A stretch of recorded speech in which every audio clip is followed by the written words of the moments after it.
What up, world? What up, fight fam? It's your boy Mac with Stay Ready Boxing TV coming at you with some news you can use. And we got my boy PK Boxing and MMA with us today. And we also got my boy Ack-Reacher, man. What's going on, fellas? What's going down, my man What's up, Matt? bro? Man, tell the people how they can follow you. Um, y'all can follow me on ACK-Reacher pound 45 on YouTube. You can find me on Facebook at the Ageless Anthony Force, and you can find me on Twitter at AC_legend, Ack Legend. Right on. So YouTube is the only format you can follow me, but you can find me at PK Boxing and MMA. Right on, right on. Man, what's going on? Hey, what's up with it? Main event, Mark is in the building. He said he's the first mofo up in here. What's going on, Mark? Man, I just wanted to talk to y'all about, well, we already talked a little bit, but I just wanted to talk about, some of the stuff that happened today and last night with the Cholos, with their press conference last night, and then also with that AJ interview today. I know we beating the dead horse, but I still want to, talk about it, discuss some of those things that's been going on in the sport of boxing, in the culture. No, nothing wrong with that, Mac, man. It's closest step to everything, man. I'm glad to talk about it because the Charlos, those are my boys right there, man. And my Yeah, my favorite boxers. yeah, mine too. Together though, I count them as a whole. I don't even separate them. I just be like Charlos, you know what I mean? But yeah, He's on. man. Matter of fact, he's on Jalen and Anthony Joshua's on Jalen and Jacoby right now. Wow. I'll check that out later. But so, hey, matter of fact, PK, I wanted to ask you about your thoughts on Dana White on First Take today. So what? So I actually I just heard about that, man. So what did he actually say? He was basically talking about how the UFC pays their fighters. Hey, they never pay their fighters nothing less than $1.2 million. That De La Hoya was lying and things like that. What's going on, Shakita? Welcome to the Well, chat. I mean, I can't. I am not Mr. Current Events, and I'm certainly wouldn't consider myself an investigative journalist at all. But just from what I've seen, the little bit of research that I've done into it, the UFC fighters do not get paid what boxers do, even the champions. Like I've seen champions with a reported take home of just 100, 200,000. Yeah, I heard that too. I heard that I mean, cyborg chick. Dana White, I mean, yeah, there are pros and cons to everything. And with the UFC, you do get a lot of good fights. But to me, in my opinion, it's definitely at the expense of the fighters. So, I mean, if he's talking like he pays his fighters really good, he's fucking full of shit. I mean, Dana White is full of shit anyway to me. But, I mean, yeah, that's Yeah, the short of it on how I feel. that's basically how he is talking. It's like that they do pay their fighters, and I honestly don't think he do either. Um, just from what I've heard in the past, because you got fighters like Conor McGregor who simply stated that he's, when he got that Mayweather fight, that he hadn't made over what was it, over like $15 million before that Mayweather fight. Don't think he made that much before that. Oh no, and see, Dana White definitely plays football. Like if you're Conor McGregor, Ronda Rousey, if you're someone that you're either white or you're incredibly popular, like John Jones. I mean, John Jones, Conor McGregor, they can get away with anything, man, and they'll definitely get special treatment. But Dana White does not, man. He really doesn't pay the fighters what they're worth. And I mean, you definitely there's a lot of instances where he's done, what I consider to be racist things. Definitely towards Tyron Woodley, and some other fighters too, Mighty Mouse Johnson. Yeah, and Tyron Woodley, I actually I thought he was going to be a damn good fighter because he could have been a football player, but he chose the UFC. Yeah, I mean Woodley has really like grown on me, man. I was not a Tyron Woodley. I was a big Robbie Lawler fan, and he knocked out my boy Lawler, and he's had my respect since then. But he's really grown on me. Like the people he's fought and defeated. Sorry, not to get off on an MMA tangent, man. You Man, really, and I'll roll but say this and be done with it. But Woodley has really proven himself to be one of the great champions right now of this day, and one of the great welterweight champions, period. And I think he deserves all the respect in the world. I'm probably going to do a live stream later and talk more about Woodley and this Usman situation. But yeah, man, Dana White is full of shit, basically. Man, you could talk MMA because I'm coming up in the next couple of weeks or so. I'm gonna be interviewing an MMA coach, trainer. One of the managers that I interviewed earlier, he's setting me up because he want me to interview him for him, to kind of raise his stock a little bit.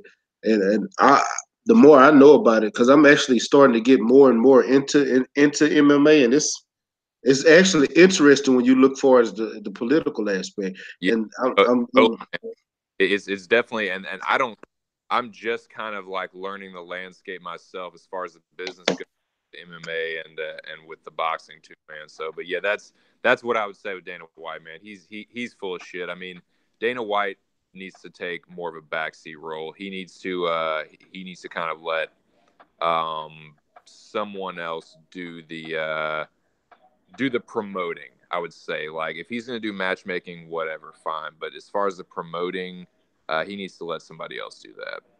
right on. Hey, shout out to Scrapbook Boxing. What's good, bro? And main event said PK in here too. He said, "Yeah, we got PK." I sent Cali a link. Cali's supposed to be here pretty soon.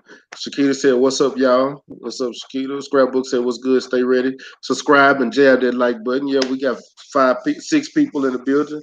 Y'all smash that like. Shakita, main event Mark said Shakita and Scrap.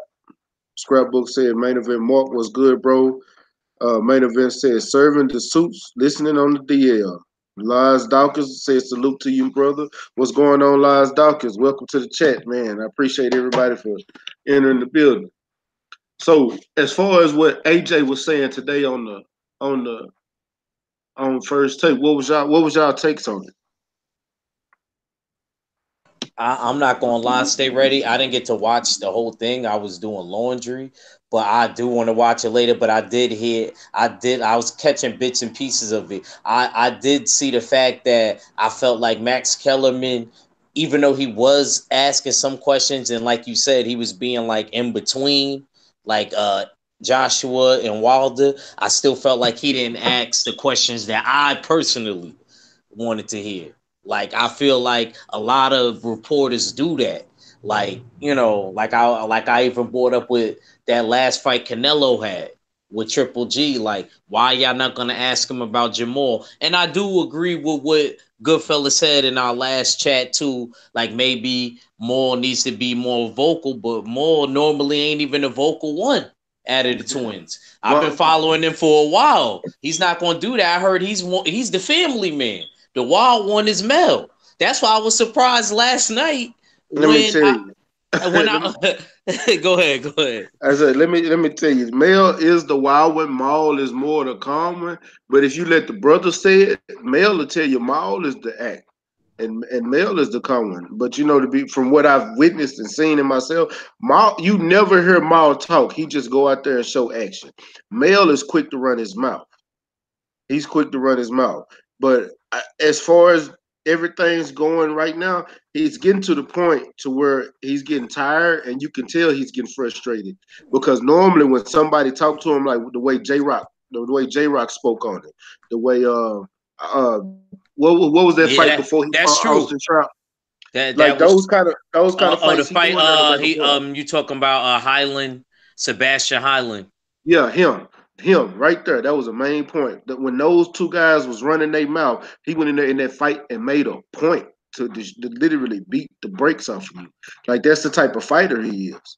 You ain't lying, because Sebastian Highland didn't even want to acknowledge him after he stopped him. I felt bad. He was very respectful. He went in the corner and you know what I mean? He they put him on the chair, the ringside physician, you know how they put the eyes to the light to your eyes, and they was checking on Sebastian Highland, and I noticed Charlo went over there very respectfully, and he didn't even acknowledge Moore, you know what I mean? So it's like a lot of these dudes, man, I feel like the fans, you know what I mean, even the other boxers, you know what I mean, they look at them sideways. I feel like there's a lot of jealousy in the sport of boxing.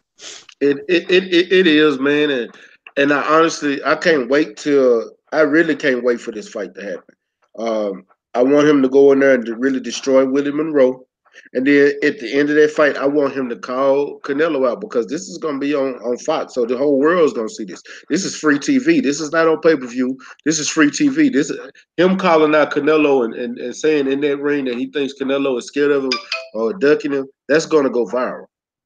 Yeah, you're We're in a right about viral that. world. I didn't think of that. You're And right. when that happens, then I believe that the Canelo gonna have to either answer the call. I know De La Hoya and Bernard Hopkins gonna come out and say they speak their mind, but don't nobody want to hear from y'all. We want to know what Canelo got to say.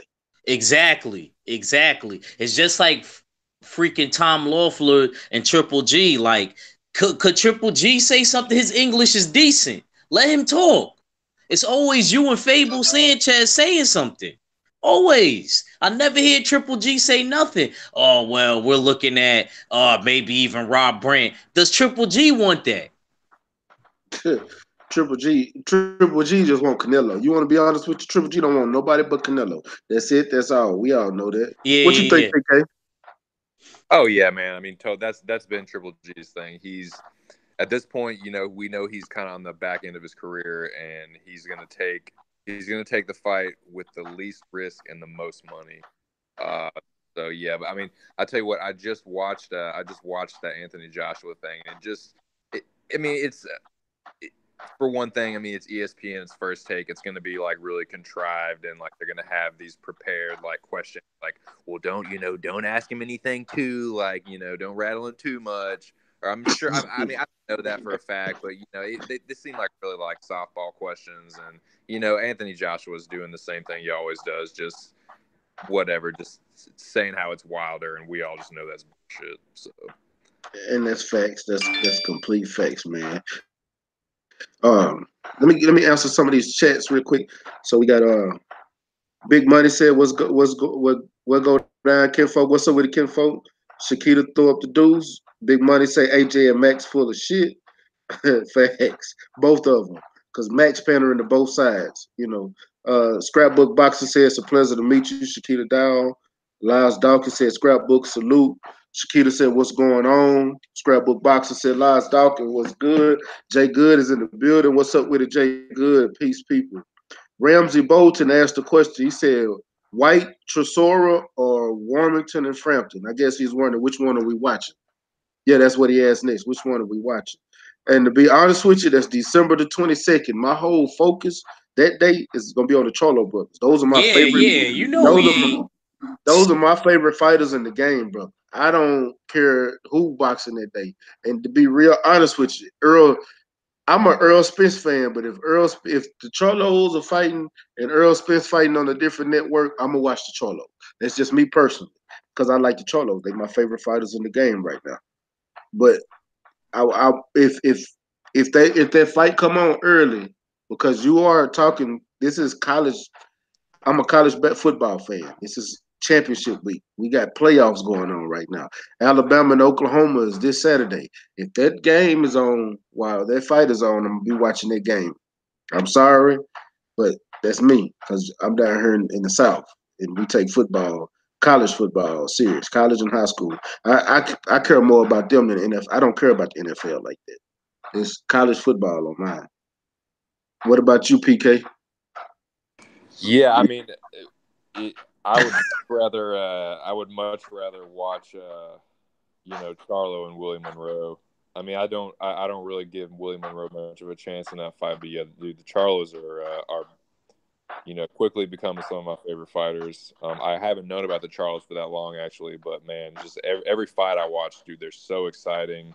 They're really underrated and underexposed. But man, they are definitely the goods, man. And I just think looking at them, even I mean, I live in the DMV right now, and I'm a Jared Hurd fan too. But I'm gonna be honest with you, I don't really favor Jared Hurd in a fight with either of the Charlos, really, but definitely not against Jamal Charlo. But you yeah, know dude, what's I definitely, anytime the Charlos are fighting, man, I'm gonna watch that shit, like no matter what. So yeah, that's me. You know what's crazy, bro? If it had been anybody else, I'd probably pick Jerry Hurd over because of that last fight that Jerry Hurd has, not the Wilborn, but the one before that. Right. Matter of fact, it was Laura. When he fought Laura, and he fought the way he fought Laura, like I said, I think Laura would have won that fight if it had not been for the knockdown. But Right. the way he fought him that entire fight, that he made me a believer of his style. Even though Right. he's a come forward, take punches, he And I've literally heard, huh? yeah, and totally. And I've heard that, this could be talk, but I've heard say a couple times that, this is I have more wrinkles to my game that I haven't shown, or that could be, something he's working on. And if he is working on that, man, if he is working on his defense and to kind of mitigate him getting hit so much, man, he's going to be really dangerous, because that is the biggest thing about him, is he takes too many shots right in his face. And to get someone that punches like Charlo, man, and it's Yeah. as crafty as Charlo is, that's going to And cost him, man. He's not going to be he able got to do that. Like Charlo hits way harder than Irslandi Laura. Like, as good of a boxer as Laura is. So, man, PK, did you watch the media workout with them? no, I didn't, man. I haven't, dude. I've been so enamored with. I was really paying attention to I watched because they got two different versions of it. They got the shorter one where they just show Maul, and then Mel. I watched it all into one. Yo, man, I'm gonna keep it real with you.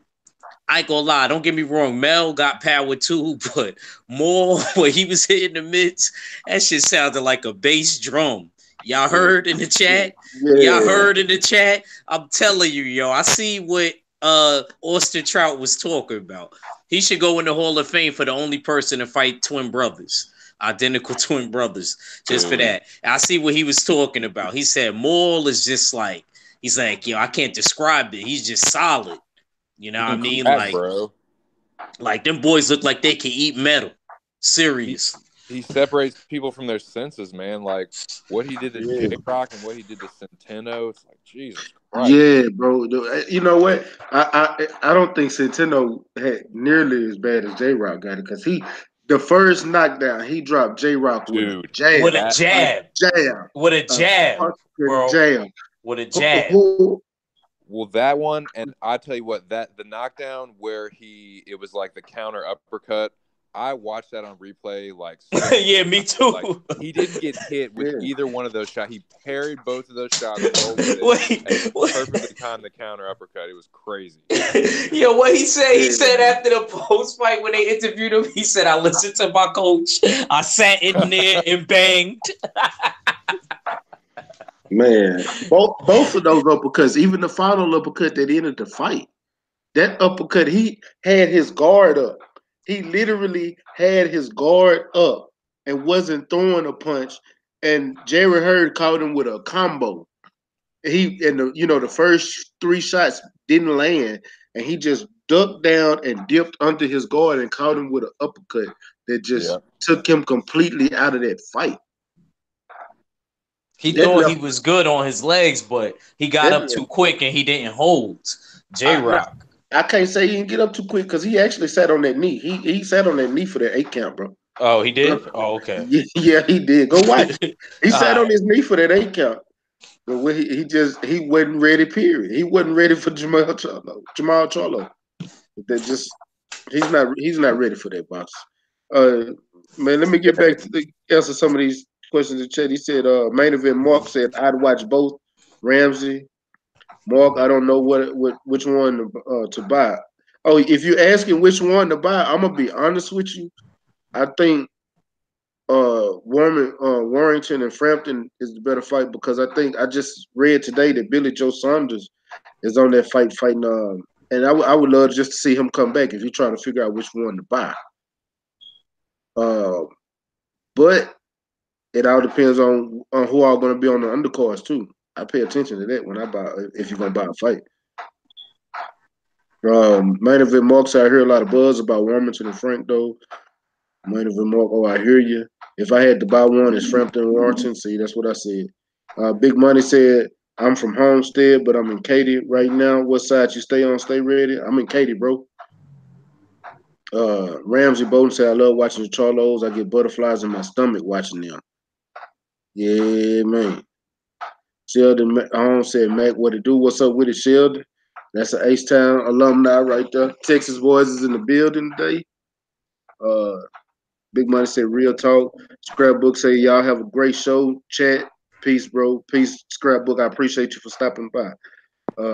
Ramsey said, what do you guys he said, what do you guys give Brooke a chance against her? You got two chances, Slim and none. And Slim just left town. So what you left with? What you think, PK? Hey, what you think, PK? I concur. Yeah. Man, the problem with that fight is that Kell Brook is too small, even at 154, to go up against somebody like Jared Hurd. Even though he gave Triple G problems, if you go back and watch that fight, after Triple G figured him out and got his timing together, Triple G used his size, and Triple G broke his orbital bone with power shots. Jared Hurd, if he don't, he might hit just as hard as Triple G, and I don't think Hill can take those power shots. Period. And like you said, even if he don't hit as hard as Triple G, that pressure, like Earl Spence, because I don't think Earl Spence hit as hard as him either, but I just think that pressure and him able to touch that eye, it just softened it up for the pickings. That's why he broke the other, and because he's a lefty, he broke the other eye socket. Yeah. And he fights good on the inside too, man. Hurd fights well on the inside, and he, like you said, he doesn't have like one punch knockout power, but pressure bust pipes, man, and with enough. Jared Hurd is a big 154. He really is, bro. He really is, yo. Yeah, I see him on off of training, like when he was standing next to Jamel. I'm sorry, and they took that picture together. Oh man, I was like, this dude is like 200 pounds. He's got to be big. I'm gonna say this. I truly believe Kell Brooks should stay at 147. He do not need to be at 154. He don't need to be at 160 because at 147, he's one of the top fighters at 147. And I don't think he already beat Sean Porter. I think he'll beat Danny Garcia. I think he'll give Keith Thurman problems because he was the boogeyman at one point at 147. He just can't beat Earl. And to be honest with you, him fighting somebody like a Terrence Crawford, that styles make fights. Plus, he being a bigger fighter and he can bully Terrence. Yeah, I'm not gonna say he's gonna beat Terrence, but it'll be a hell of a fight. And I'll make it a 50-50 fight. It'd be a very entertaining fight because Brooks a good boxer puncher, and he is tough, man. And I can see 147. Like he's going to give a lot of guys problems because he can hit hard for if he can make that weight. Because I think he's a little bit naturally probably like a 154, but he can't take. It was such a mistake for him to fight Triple G, man, because he took so much from him, and then to go and fight Spence right after that, it's like Jesus Christ, dude. I honestly believe that Triple G fight is the reason that people take Kell Brook for granted right now. Is because the way he lost to Triple G. Right. And then you went and fought Earl Spence. That was a stupid move. I don't give Spence enough credit for that victory either. Even though he got paid. I heard he got paid though. Yeah. I heard he got paid. He did. That's why I was gonna say I can't take nothing away from that fight. I can't. Kell Brook's a fighter, dude. He's a tough motherfucker, but he has gotten it, man. He has gotten the business from Triple G and Spence. So yeah, that's the only thing. I agree with you, man. I don't know if he can take. He certainly can't take. He actually did good in the Spence fight for as long as in the first four rounds, he did good. Yeah, but you let Troy King tell it. You would have swore Earl Spence lost every round. Oh, yeah. Man, I don't. That's why I ain't even talk about it. I don't listen to commentating. Pisses me off. It don't matter. You know what? It's getting to the point to where it don't matter what station you watching. Even if you streaming it, listening to BT. For the people in the chat that's American and we stream fights because I stream some myself. Just listening to the commentating to piss you off more than anything else. Even if the decision don't go your way because you got on Showtime. Paulie pisses me the fuck off.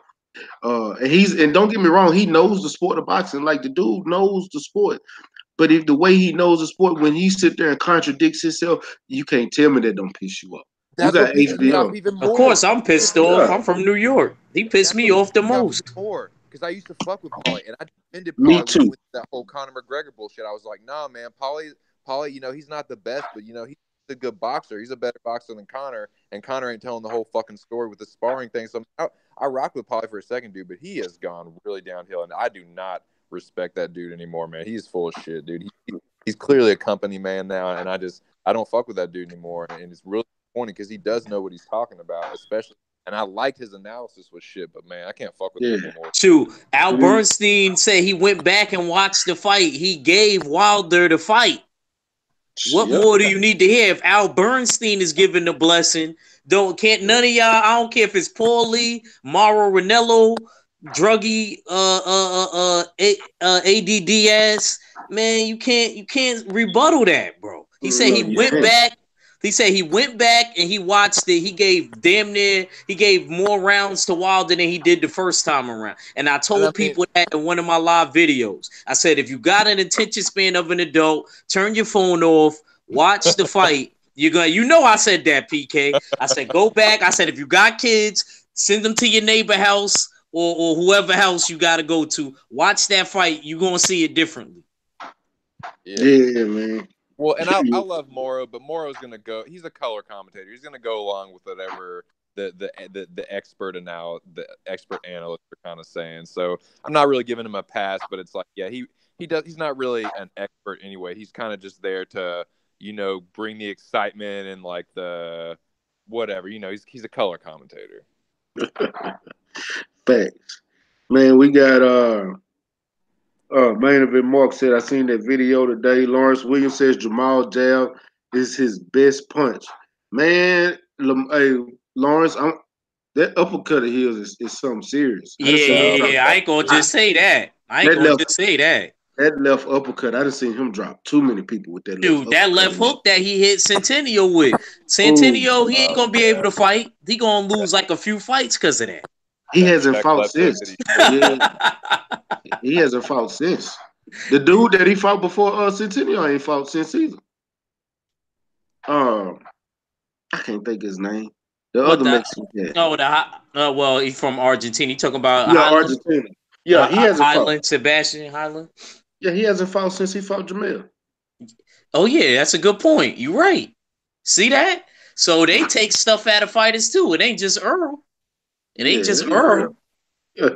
Hey, and Jay Good said Maul is a problem. Hell yeah, he's a major problem. Did you see y'all go back and watch that Centennial fight, man? Y'all in the chat. So look how short that left hook was that he threw. That's how you throw a left hook. If you ever want to show you training a kid in boxing, that should be an example right there how to throw a short left hook. The perfect check hook. Oh my goodness. Hey, he said Centeno didn't even really have any confidence.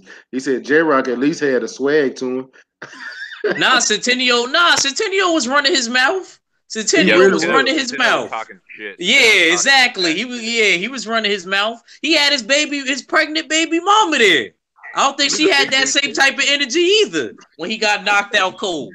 No, nobody. That was a big dude too, man. He threw that check hook inside his guard too. Centeno had his guard up and he threw it inside his glove and just bow. One of the great things about that Centeno fight was the body work. The Charlo body work in them early rounds, bro. In that first, second round, that body work was, oh my God. I'm telling you, that's why I love them fighters. They know. I think Mel's best knockout might have been the Charles Hatley, the Texas on Texas fight. I like how Charles Hatley, though he can sit there and throw little flurries, and Mel stepped back and threw the right hand straight, got him out of there, and said, sleep, was talking crazy after the fight. I like them guys, man. I really do, man. I really like they're my favorite boxers in the sport. That's why if it wasn't for them, I'd probably left boxing a long time ago. I'll blame. Yeah, I'm a fan for sure. They kept me in the sport. And Let me see. Was Ramsey said White Chisora, I love their last fight. Yeah, that was a good fight, their last fight. And I still Yeah, think yeah, yeah. It Chisora won that was. fight. Yeah, me too. Me But you too. know, the ego back and forth. Hey, Lawrence Williams says Billy Joe is not worth it. He's 5'2" and 17 and been KO'd 12 times. But hey man, you gotta give it to him though. He ain't been in the ring, You That's breaking up, it. Mac. That's it. That's all. But this one tuna. You Oh, can you breaking hear up a me? little bit. Yeah, I can hear you now. Close. Yeah, I was saying. Lawrence Williams says Billy Joe is not worth it. That 32 and 17 and been KO'd 12 times. Yeah, Who is Billy Billy Joe, man. Joe fighting? I heard he's on the undercard. I don't know. Yeah, somebody said now he went down to an undercard fight. I said when you start popping beans and you want to Yep. talk about Canelo and the stuff you was using is 10 times better. It's like basically that's like you get it like you saying Canelo had fake Jordans and you had faker ones. You went to Soho in Chinatown, you know what I mean, in Manhattan and got yours. Oh, You know dude, what I couldn't mean? be more of a Hey. hypocrite. That shit he was using was fucking tailor made for some fucking Billy Joe Saunders, dude. I can't remember what it was called, but it helped with your Yeah, because he did used to blow up real everything big. that Billy Joe Saunders struggled with. Yeah. And Yep. he's fighting fucking Zoltan Sarah, whoever the fuck that is. It got caught. And he was protesting against Canelo. Oh, he's a cheat. Oh, we need to get him out of the sport, and He's full of shit. we should ban him. And then look what happened to you. Now you quiet as a church mouse. Oh yeah, and For real. Billy Joe Saunders looked awful impressive as of late. You know, all of a sudden, man, Billy Joe David Saunders. Lemieux said he want that interaction again. David Lemieux said he cheated probably during his fight. I wouldn't doubt it, man. And Willie said that too. Willie Monroe. Willie Monroe said he think he been using this. It would make sense. I mean, like I said, it's tailor made. Everything that Billy Joe Saunders was struggling with previously, that helped with. You know what I'm saying? So. Man, I'm looking. I saw it earlier. I can't find who Billy Joe Saunders fighting nowhere, but I did run up on Ryan Garcia. Got a fight coming up in May. Yeah. I That's heard. interesting. I heard he working with Canelo's trainer now and building a new confidence. Maybe that might be good for what he had. He had 30 or 35, man. So I'll be confused. Somebody told me 35. He's He had 30. 30 with me. Oh, Yeah. okay. He's not at 35. He's at 30. Okay. Yeah, he's at 30 with Tank. That's why he want to fight Tank so bad. Okay. Yeah, but Tank finna move up after this fight. Tank moving up to 135. He should. That 135. I think 135 is gonna be a real interesting weight class because once Tank move up, the only thing you're gonna have left at 130 is Ryan Garcia and Shakur Stevenson. At 135, you're gonna have Tank. You're gonna have Devin Haney. I thought Shakur fight at 122 or 126. I thought he was at 130. Nah. He might be at 126. He's at 126. Okay. Shakur is, yeah. Okay, I don't know why I was thinking he was at 130. Shit, yeah, he right. getting a little brolic. That's why. Yeah, he's ranked 11 in the IBF at 126. You right? Yeah. Yeah, but well, see, as far as 130, who you got left? Miguel Roman and Francisco Vargas. No. You got my friend Little B Hop there too. Oh yeah, you do got B Hop. I forgot all about B Hop. Hell yeah, I'm ready. I'm ready to see him fight. I want to see him fight Ryan because I think Ryan to get his ass whooped against B Hop. Tevin Farmer, I don't even look at him as nothing. And Miguel Burchett. Who you guys think is the best the best chance to fight Ryan Garcia and really expose that dude? Anybody? Miguel Burchett, Miguel Roman. Miguel Roman is a good fighter. He's a dog. He's a dog. Yeah. I think he literally honestly that's gonna be a real rough fight for Ryan, if he fight him, Ryan got a chance to win just on the strength that Ryan is fast and got a lot of power. But his power, but you know what? I can't say he got a lot of power because that Yeah, last because fight, his power didn't emerge from nowhere. So he was dropping a low opponent. So Yeah, he's he is just fast, fast. but if Tank moved to 35, though, that Teofimo, whoo, that boy Teofimo Lopez. I don't know, bro. That boy threw a rabbit right cross the other night. It got homie the hell up out of there. Y'all know who Teofimo is, right? yeah, oh yeah, That's what, Lopez. bro. I've been trying to tell people about Teofimo Lopez since he was 4-0. That dude right there is something special. I Yeah, promise you, he's gonna be the next star in yeah, boxing. If yeah, don't man. nobody believe me, he is gonna be the next big star in boxing. I like that little cat right there. I promise you, Yeah, he's gonna be a champion in multiple divisions. yeah, man. Yeah, if he He's stay nice on the right looking. path, he don't, you know what I mean? Yeah, man. Like, yeah, he one of the dudes that, yeah, man. Like, I'm The looking only at, I got thing I my want to eye see on from him. Teofimo, the only thing I want to see from Teofimo is I know it's great to get those early knockouts, but when you go fight somebody like a Lomachenko or something like that, you're gonna have to be able to go long round. You're gonna Yeah, have to. yeah, you're right. We don't know where that stamina is at. You're right. Yeah, so I just want to see that stamina. I want to see that you don't gas out, and I want to see that you can. That I want to see that your second win is just as strong as your first one when you're going against a tougher opponent.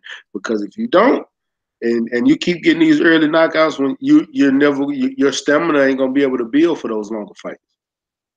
Hey, key example, Mike Tyson. No, you're right. You're right. You know, Everybody ain't Earl. Everybody ain't Earl getting stronger yeah, during the fight. Deontay Wilder getting stronger from carrying power from the first to the 12th round. Oh yeah, Everybody, you know what I'm yeah, yeah. saying? Yeah, he Gassing did. out early. You're gonna have to take time on one of your next fights. You can still get the knockout, but if you know that this is an easy fight, play with him like Roy Jones used to do, so he can keep his stamina out 12 rounds because you never know when you're gonna need it. Hey, I want to ask you guys a question. Do you think now with Teofimo Lopez? Do you think that they're gonna try and set him up to fight Lomachenko or Mikey or what do you think that? I mean, he's with Top Rank, so how do y'all see like I think it is. I think the Lomachenko fight is going to be in the cards because whenever he's at press conferences and he's on the undercard, he tells Loma to his face that he's going to steal the show. That's the New York in him. That's the New nice, York in I him. think I think he's gonna fight Loma next year. You nice? know what? They might send him in there early because Loma don't really got options like that. That's a good point. Stay ready. He don't really got options like that. Yeah, they might have to rush Teofimo. What's good, Kurt Sugar in the building? What's up with it, Kurt? Kurt Sugar Appreciate salute. you for appreciate you for coming to join the chat. But yeah. Honestly, the reason I say it's gonna happen next year, bro, is because Teofimo is a bigger star than Loma right now. Right now, you look at the popularity. Just go look at. I'm not saying as far as Instagram and everything go, Loma probably got more followers on Instagram, but he's building into a bigger star. So by next year, I think Teofimo will be a bigger star than Loma, and he's in the prime taking for Bob Arum to look at it like, well, let me go ahead and put this fight together. Whoever wins will be who I make my next pay per view star. I can see that happening just because the type of promoter Bob Arum is. Yeah, I mean, he certainly has the ingredients for a big star. I mean, he's from Brooklyn. He's Latino. Man, he's Man, definitely a star in the making. You know what I'm saying? Definitely. And he's got the goods, man. He's just knocking people out left and right. I'm looking at it, man. Just KO, KO, TKO, KO, man. Of his I wins swear. by knockout. It's awesome. It's gonna be 135 is nice. If Mikey comes back down to 135 after he fights Earl, think about the people at 135. You got Teofimo Lopez, you got Devin Haney, you got Richard Comey, you got Robert Easter, Lomachenko, Oh, Tank. I heard Robert East is E Bunny moving up to 140. Why? I heard that. I heard that he gonna do the one. I think he actually would do a little better at 140. It's a lot. It's a lot going on at 140 right now. Hey, height wise and putting on that weight, it'd be good for him because I don't like him being 6'1" and 135. I don't. Exactly. That That's I that agree. is you are malnourished. So being Fuck yeah. 6'1", bro, I'm 6 foot. My BMI is 185. So to be so think about me at 160. That's probably the smallest I should be. It's Yeah. 160, 154. You're 135. You eat a hamburger, a full hamburger, it's going to show and your stomach is going to protrude because you are malnourished. Yeah, he's a good boxer. He don't need to be at 135. 135. He don't need to be at 140. But for him to put on that weight to go up to 140, he's going to have to get comfortable in that weight because he is so small. I don't think he's going to be able to take those punches at 140. Don't think he'll be able to take the punches at 147 because he's been so small for so long. He is really small for his height. That is terrible. Yeah, definitely doesn't need to move up more than one weight class. You know. I wouldn't mind seeing him at 140 though, but you might be right though. It might. I don't know how that's going to translate. Like the punches, maybe even may affect his stamina too.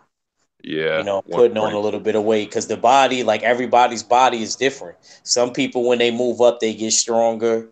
And, everything works out. And there's some people, at lighter weights, they look better. That's why when people talk about the Deontay Wilder thing, not to get off topic, but they try to say, oh, he's talking about getting up to 235. Nah, let that man get to 218. The highest, I say 222.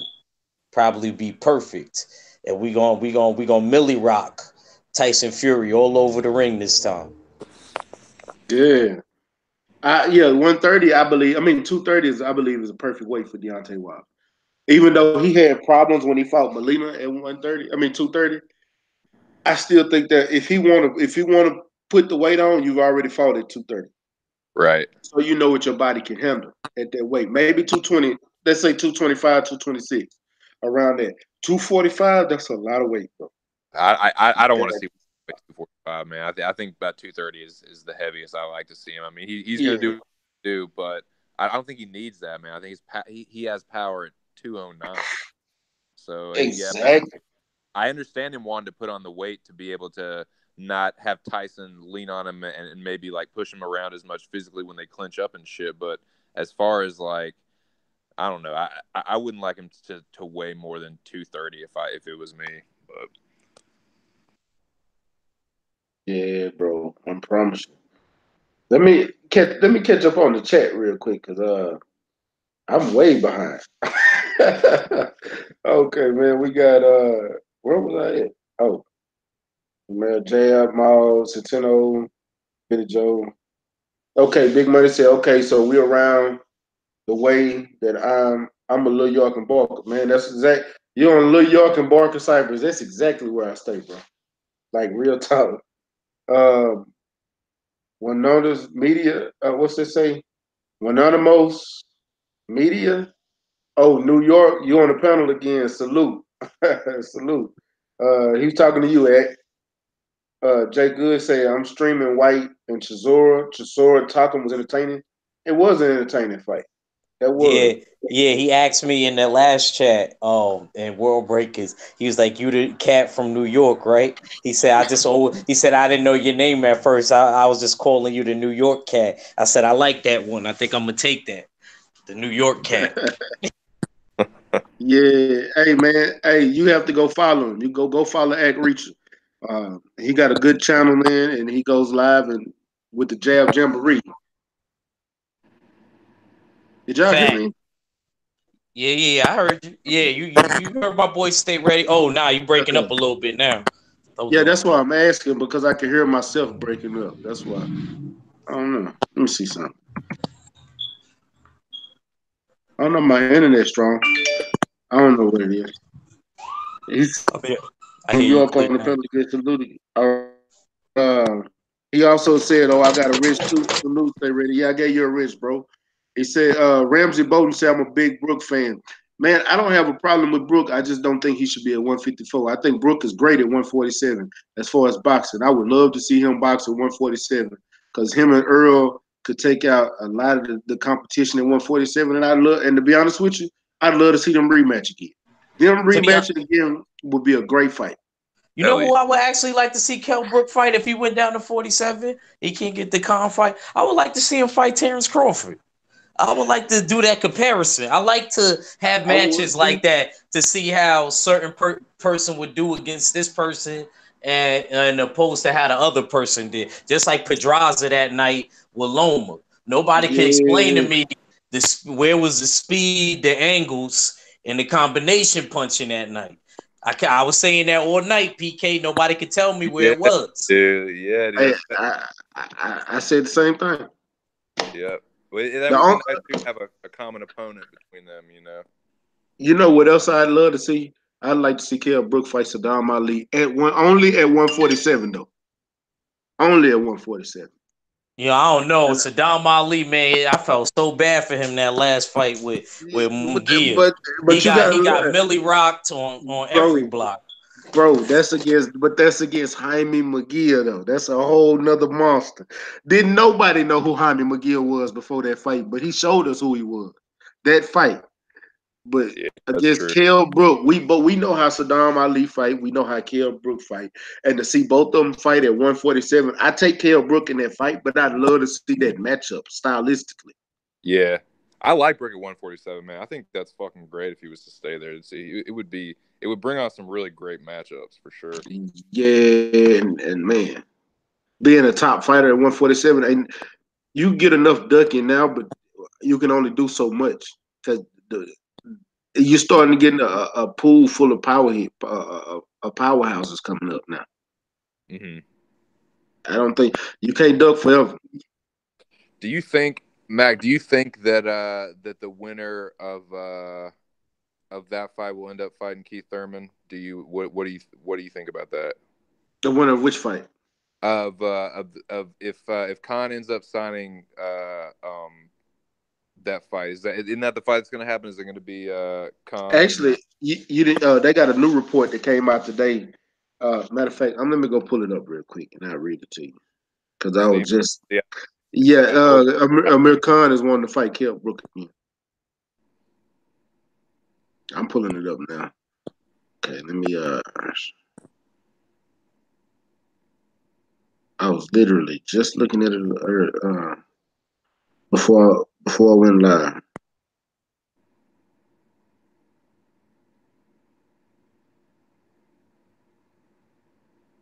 Hold on.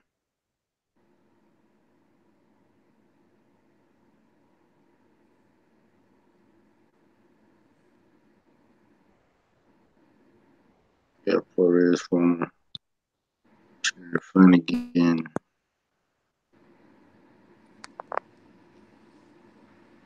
Okay. Oh, no, that's Fielding. Damn. I hope they didn't take it off already. I got an app that I be looking at all this news and stuff. right on. Uh, it's called Box News. It grabs it from every every website, and So, they don't have it on here no more because I see they got Saddam Ali. I see who. Let me see if I can search it. yeah, I'd be interested to see if what Thurman's going to do if he after Lopez if he's be He's gonna victorious. go. He's gonna go after Sean Porter. I guarantee you. Yeah, I mean, I don't hate that fight, but it's like, fuck, man, come on, Keith, like, fucking Uh, fight Bud or fight Spencer, fucking fight somebody, man. Fight somebody worth that we want to see you fight. Quit. I'm gonna be honest with you. It's certain rematches I don't want to see again. That was a good fight. Don't get it wrong. And if y'all fight again, I might take Sean Porter this time. Right? But Especially the way he looked against Danny. He really Yeah. impressed me in that fight, man. Because I did pick Danny and I ate crow on that one. Sean looked good. At least CPK is keeping it real. Y'all in the Hold on. chat. Hold on. I was for to tell you, I picked Danny to win that fight too. Oh, you did? Yeah, Y'all I had to did? eat crow. Yeah, I picked Danny from him. The last time I ate a crow, I'm not even gonna sit here and cap. I had to eat a crow with Loma and Rigo. Oh man, I picked against Loma in that fight. Oh, dude, I got a big mouth. I'm super biased, and I eat crow a lot, man. But yeah, Me too. I'm not gonna sit here and say I didn't eat crow because I eat crow a lot. Because I go off of styles and everything, and sometimes and styles make fights, and the way people fight, when I break down the fights, I choose styles, and I picked Danny over Sean Porter, and I'm gonna tell you why I picked Danny over Sean Porter. It wasn't the strength of I knew Sean could win the fight, but the reason I picked Danny is because Sean Porter likes to go in with his head down too much, and the way Danny fights, Danny can counter that. But Danny never did nothing. He never threw the uppercut to do anything to get him off of him. Dude went in with his head down, not looking up, throwing a right hook. And you mean to tell me you couldn't hit him with the check hook or uppercut to get him out for you? That was one round. It was one round Danny hit him with with a solid left hook. It was like the round was just ended. I forgot what round it was. It kept showing that replay. That was like his best round too. Like Danny caught him with an awesome left, oh my goodness. Like I was like, damn, Sean, how you take that? It was flush. I was like, that boy he got good eyes. Yeah, you know what I mean? I remember Keith Thurman did say that about him. He said, I was surprised how good Danny's eyes, but he don't throw enough punches. He throw punches like the amount of punches a heavyweight or super middleweight, or even a light heavyweight would throw. You don't throw that many punches. Like in our smaller weight classes, we supposed to throw a certain amount of punches. You know what I mean? That's why we do that drill at the end where we keep punching the heavy bag.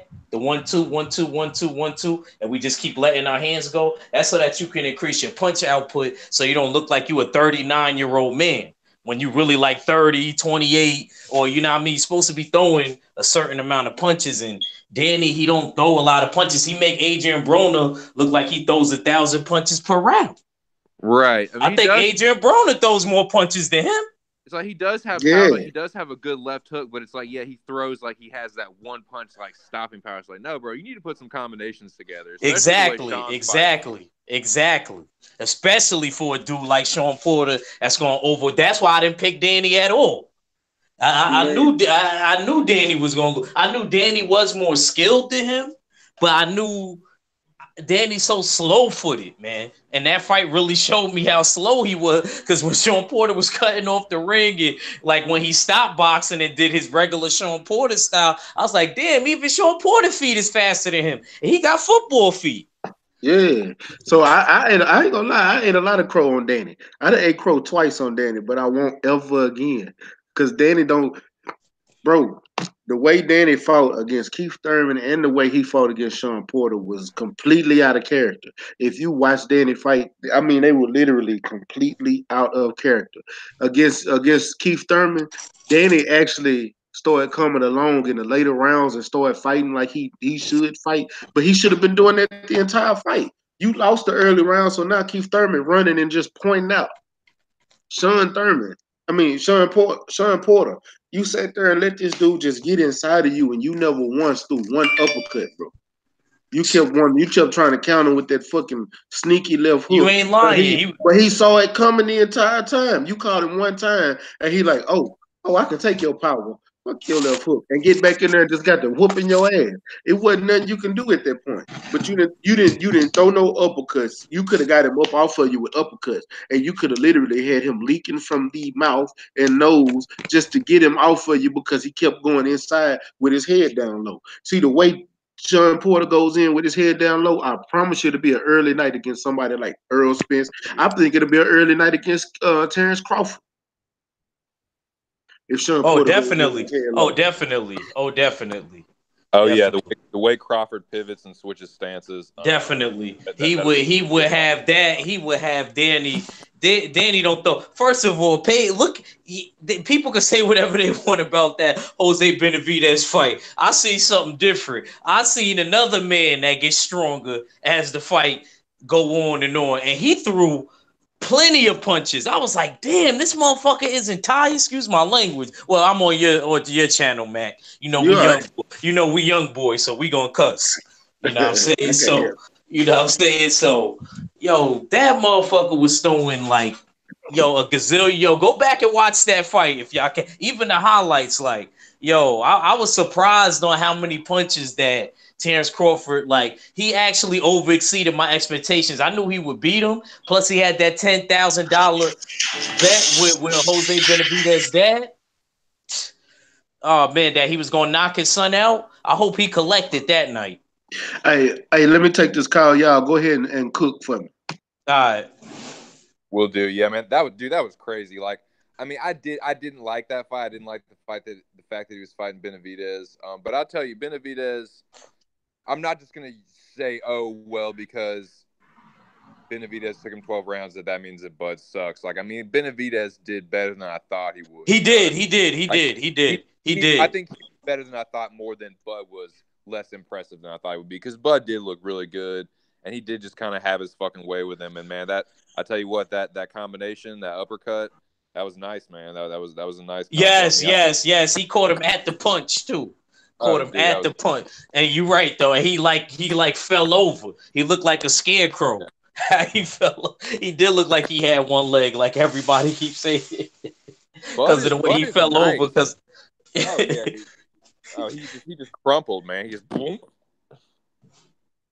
Yeah, but I noticed that Bud is really nice on the front foot, man. When Bud is really seems to do, well, at least in that fight, when he was doing his best work was when he would stand in front of yes, really yes, press forward, get his work off, and then wait for Benavidez to counter, and then like counter off his counter kind of deal. I agree. He did have a lot. He did great. Like when he would just sit there and like sat in the pocket. And actually, that was like one of the first fights that I noticed, like, what a taller fighter would give Terrence Crawford problems, because it took him a while to gauge the distance. And I paid attention to that because I watched that fight a couple of times. And I was like, oh, okay. So it takes him a little while to gauge the distance on the taller fight, which happens with plenty of shorter fighters. The only person I ever knew that could gauge the distance on the taller fighter, like, real quick was, of course, Mayweather. Yeah. Yeah, I mean, Crawford, he looked really good, man. He did. But besides that, I'm a big Spence fan. So I favor Spence against Crawford. Yeah, me too. I'm not gonna bullshit and say that isn't a tough fight, and that isn't probably the toughest fight for Spence at welterweight, because it probably is. That's the fight I want to see. I think that's the fight. I'm not gonna say it's a tough fight. It is, because what it is, it's a very tough fight. And I'm gonna tell you, I hate to say it, but Canelo is one hell. He know how to manage the distance. He's real good at that. You know what? You know what? Oh my God! I could agree with you in a sense, because I actually was talking about earlier how I didn't know how good Canelo could fight in the pocket. I thought Canelo. Look, I know what Goodfella was trying to say, but I'm sorry. I'm a fighter, and I'm telling you, like, he did a good job sitting in that pocket and firefighting. He didn't really have to go nowhere for Triple G this fight. Yeah, dude, Canelo's nice in the phone booth, man, for sure. He is. He moves his trunk well. He stays at the right distance where he can hit the exactly. He can slide out of the way. Or he slips well too, man. He slips and moves his head really well. I didn't see the same thing that Goodfella seen. I seen a man that just sat there, was willing to engage, and knew how to, move away from Triple G's offense. Because we know Triple G is a one-dimensional fighter. The best fight I ever seen Triple G have, in my judgment, was when he fought David Lemieux. That jab was working. That jab was working that night. Very But Triple G wasn't the ferocious Triple G we knew him to be. Yeah, He dude, knew he knew what to do. He knew not to just go right in there and bang. hell yeah, very uncharacteristic for Triple G. Exactly. So people got to pay attention. But see, I'm not. Y'all got knowledge. You know what I mean? I'm talking about these other cartoon characters like the Ray Walker dude I was telling you about. Stay ready earlier on the other chat. Dudes like that just be posting stuff and just posting stuff and don't know what they's talking about. Because this dude was sitting here telling me, PK, he was telling me, right? Oh, Canelo beats more Charlo easily. Now, because More Charlo spoke up at the media workout, you know who he's picking, right? More Charlo. Now he got another post, and I called him out on it, and he got mad. So me and him was going at it on Facebook. I'm like, yo, man, I come to your gym. I see that you box a little bit. I said, oh, I could give you the address to my gym. He stopped typing. Right. He stopped typing. Hey, let me catch up on some of these chats, man. Hey, Robert Lee says salute on the calibration in chat. Salute Robert Sportsman Lee. Main event Mark said Rob, the uppercut was beautiful. He was talking about Cholo. Ack-Reacher 45. Where do you see Bernstein talking about rewatching the Wilder and Fury match? It was on Twitter. Hey, it was on Twitter, Jay. It was on Twitter. He reposted like his scorecard or whatever, and he was like, basically he had Deontay Wilder winning. Hey, Big Money said, being from Houston, the Cholos made me get in boxing in 2015. Square business, bro. Hey, I don't knock you. Them two right there, they putting on for the city. They did charity work with giving gifts to kids yesterday and everything, man. Hey, I salute to them. That's why I follow them strong. Hey, and I'm gonna get your name right. Wunademones, Wunademones Media. Billy Ho is getting better. He's still an ass. Square business. Lawrence Williams says Billy Joe is fighting Zoltan Zera from Hungary. I ain't never heard of that dude. Who is? Oh my! Yeah. What kind of Uber driver he pulled out of a hat? Man, he got one of the pawns off their army to go fight in the ring that he probably ain't never been in the ring before. Ramsey Zoltan said if the drugs were 10 times better than clenbuterol, why was it not banned? Hey, Ramsey Bolton, it actually is banned. It is banned in America. It's not banned over there. You guys see, learn what you're talking about, brother. Hold on. See, no, because in the UK they can use it as you can get it as a nasal spray in Australia and in the UK, but it's banned in every other country as a nasal spray. But only in the UK it's okay to use outside of sporting competition. Once you're in competition, you cannot use it. But the thing is once you're in VADA, you can't use it, period, because VADA is considered year-round clean, period. And it was the clean boxing program. It's year-round. That means you can't use nothing, whether it's outside of competition or not. Because you see how when he was in America, he couldn't get licensing in the state of Massachusetts because of that. They're not going to allow you in any other state. So as far as the UK goes and the BBOC, they let him make it, but if he over here in America, he didn't make it because it's not. It is banned. You cannot use that. And yes, it is 10 times worse than clenbuterol. Clenbuterol is just a way. Clenbuterol is not a steroid. Clenbuterol is an enhancement. What it does is it helps you lose weight. What Billy Joe Saunders was taking, it helps you focus and it helps you trim weight and it helps it helps boost your adrenaline. That's the difference. That's a major difference. If you don't believe me, go look up the two. And you can see it because I'd never heard of it and I had to go look it up. And I saw all that. I was like, damn, it helps you increase focus like Adderall. It helps boost your adrenaline. That right there is a combination to help you can hurt somebody, like exactly. Really hurt somebody in the ring. Clenbuterol is that you're trimming down faster than normal. That's the difference. That's a major difference. And the reason we say we giving him more grief is because the way he acted when Canelo got popped for clenbuterol. He acted like he was the scum of the earth, but then you go off and you do the same exact thing with something 10 times worse. Tell him, man. Tell him, man. On that's why we on his helmet. You heard? That's why we on his helmet. You just lucky my boy Mac put it more eloquent than I could put it because you know I'm a goon. Hey, Mark Blake said, peace to all. What's up with it, Mark Blake? Jay Thomas said, Billy Ho looked like shit versus Lee Monroe, that unknown dude, and Wash Lemieux like it wasn't nothing. You mean Willie Monroe? Yeah, that's what he meant. But you know, I know what he was talking about. One of them, you know, media. I cannot say your name, dude. I don't know why, but he said, y'all say, man, you know what? I'm gonna write your email down, dude, and hopefully we can get you on here one day. Man, I'm gonna go subscribe to your channel too, man. I cannot say your name to save my life though. Hey, and if you ever want to, I'm gonna get you on one day.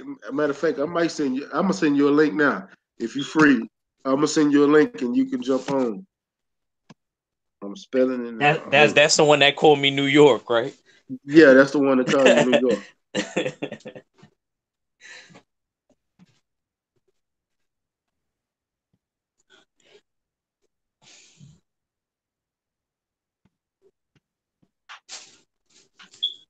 We got a nickname for Willie Monroe. We call him Weak Ass Willie. Yeah. I just sent you a link, man. So you can come on and chop it up too. And you can tell me how to pronounce your name. Jay Good said his first time was Ingles. Media said Billy Ho versus Willie. I was looking forward to that fight as well. He also said Haney at 135. Yeah, Haney's at 135, and he's a monster. I think Haney's going to be the next big thing at 135 out of him and Tank. And him, Tank, and Teofimo Lopez. Them going to be the three. Yeah. I can't wait to see them fight.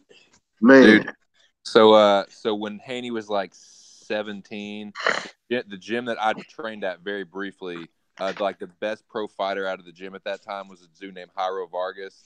And Haney stopped him, man, like knocked him out when he was like 17, dude. Damn, that's crazy. Dude, Haney is awesome, man. Well, but you know what I'm hearing, since you bringing that up, you know what they said Teofimo did to Haney is sparring.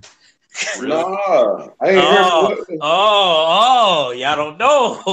No, I don't know. I want to know. Yeah. Y'all better pay attention. This Teofimo gave him some work. They said, and he said, this is how you know it's true. Devin Haney records every sparring session of him sparring people. Why he ain't got the footage of when me and him sparred? I got it.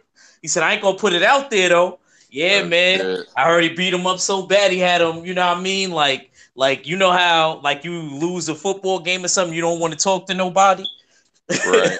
Yeah, he had Devin Haney like that, and he's still calling out Devin Haney. So y'all gotta watch some little interviews of Teofimo. That's one of Devin Haney's rivals automatically. Well, see, I know that because they come up to him. That's like Ash Ketchum and Gary. Y'all, everybody that's around our age should know what we talking about in Pokemon. That's like that. Man, I'm gonna have to go look that interview up. Yeah. It's not a theory; it's a fact. Hey, Lawrence Williams said Lamont Roach Jr. at 130. He's fighting on Saturday. Oh, I know him. Yeah, I met him before. Tank weighing in, weight bullied at 130. As it is, he already lost his title on the scale 2 fights ago. Yeah, we know. Richard but he was one of the only fighters to ever regain a title, like one of the few. I think it was like 3. You know what I mean? The only like losing their belt at a certain weight and regaining it. He was like one of the 3 of those fighters that ever do that. So we got to give him credit for that. Yeah, facts. Hey, Jay Thomas said, I think Haney and Teofimo are gonna be a big fight in about 1.5 to 2 years. And to be honest with you, I don't think that fight happens that quick. Nah, I don't think so either. I'm gonna tell you why. And it has nothing to do with them two. I think until Bob Arum die off, which would be sooner than later, I think that's when that fight happens. Yeah. And that's just to be honest with you, because Bob Bam gonna try to. Well, even though I'm riding with Teofimo, I like that cat, I really do. But you never know with Devin Haney. I got to ride with Teofimo because he's from New York. So I gotta ride with Teofimo. But he's like any other New York dude. He's not really scared of too much. And he's not really. Oh, that's the homie right there. Yeah, that's the homie. What's up with it, Wanna? Yeah, can you hear me? Yeah, what's up? Bro. Oh yeah, I'm all good, man. I'm all good. Yeah, I was just gonna co-sign what you saying about oh, what was it called? Devin Haney. Yeah. Yeah. Just just jump off the subject just slightly. What do you guys think about Devin Haney and Loma right now? Devin Haney not ready. Yeah, I don't think he's ready. Yeah, I think experience-wise, he's not ready. Even if he does good in the early rounds, Loma's the second half fighter. I don't give Loma a lot of credit, but I'll give him credit with that. I think second half it'll show on Devin Haney, and I think Loma can actually cut off the ring pretty good. It wouldn't matter about Devin Haney. Devin Haney has great conditioning and he could dance all night long, but you know, I see Loma gaining on him at the end. Yeah. That last fight against Devin Haney. That last Devin Haney fight. I'm sorry. He went too long when he could have took dude out real. He played Matter around of with fact, dude a lot of times. it was the same. It was the same dude, Mac. That homeboy just fought. That Teofimo fought. You know that, right? Yeah, that was the same dude. Oh man. What? Mason Menard. Mason Menard is his name. You know, I have to study that 130 to 135 because that's my weight class. So I gotta like those weight classes I study in depth because when I turn pro, I'm gonna be around that class. So, you know, I gotta pay attention to that. I always make sure I pay attention to that out of anything. So you in my boys' weight class at 175. I don't think either one of those guys be. Well, in the amateurs, I fight at 132, but I'm gonna have to lose the 2 pounds and get down to 130. Sorry to cut y'all off. So is that what weight class you think you want to be at, like 130? No, I'm gonna be at 130. Yeah, I'm gonna be at 130. Yeah. Well, I was just gonna piggyback off what Max said, like, or I don't know if you were trying to say this or not, but I don't want either one of these guys. I don't think the fight is gonna happen soon, and I don't know if I necessarily wanted to either. Like, I'm not saying I don't want to fight, but PK love everybody. Both these guys are like 21, 22. Like, I don't see any reason to jump in. Like, I don't want to see Haney in there with Loma, man. Not right now. There's no reason for that. It was it was Juan Carlos Burgos. That's who I was talking about. Yeah, I remember the Mason Menard fight. Yeah, he went 9. He got him out of 9 with a stoppage, and I remember that fight. Oh, okay, it was a stoppage. And that still was but that Juan Carlos Burgos, he should have took him out a lot sooner than what he did. It was a lot of chances that he played around with him, and there was a lot of chances that when he had him hurt, he didn't attack because he was gassed out. He don't have the stamina yet. You say he's stamina, but he really don't for those later rounds. You're going to be a 12-round fight. This is Mikey Garcia beat Juan Carlos Burgos easily. I mean, it was an easy 12-round fight. He beat him up for 12 rounds. Devin Haney was having stamina issues in those later rounds, and I don't think he can handle nobody like Lomachenko. I don't think he can handle Mikey. But later on, if he gets some more fights and he work on that aspect, and he actually start attacking when you have somebody hurt instead of letting them get their second win, then yeah, I'll give him a chance at Loma. Until then, no. Yeah, you know what? I think I like Haney a lot. I really, really like the way that he's progressing. And yeah, I agree. I think I was saying earlier that I think Haney could take Loma, But now that I think about it, yeah, I think Lomachenko is just way too experienced. I think that could potentially do long-lasting damage to Haney's Yeah, progression. yeah, you're right. You know You're what I mean? right. So I don't. Psychologically, Yeah. So psychologically. I don't think it'll be a good idea for him to take on Lomachenko. But I like the way that Haney's progressing, and I think I don't know, maybe in a year or two he might be ready. But I also want to see Haney start taking some. I want to see him start stepping up a little bit more. Do you know what I'm saying? Fighting a little bit better competition and stuff. But he also looks quite big at 135 as well. So I mean, it's only natural that he's going to move up anyway. Yeah, he said that. He said that in one interview. He said if he can't get the fights he won at 35, he's going up to 140. Yeah. Yeah, that's another issue of mine. I don't who is he's going to beat at 140 right now. I That's a think in a top couple fighter. years he could beat more. No offense, I think he could beat Maurice Hooker.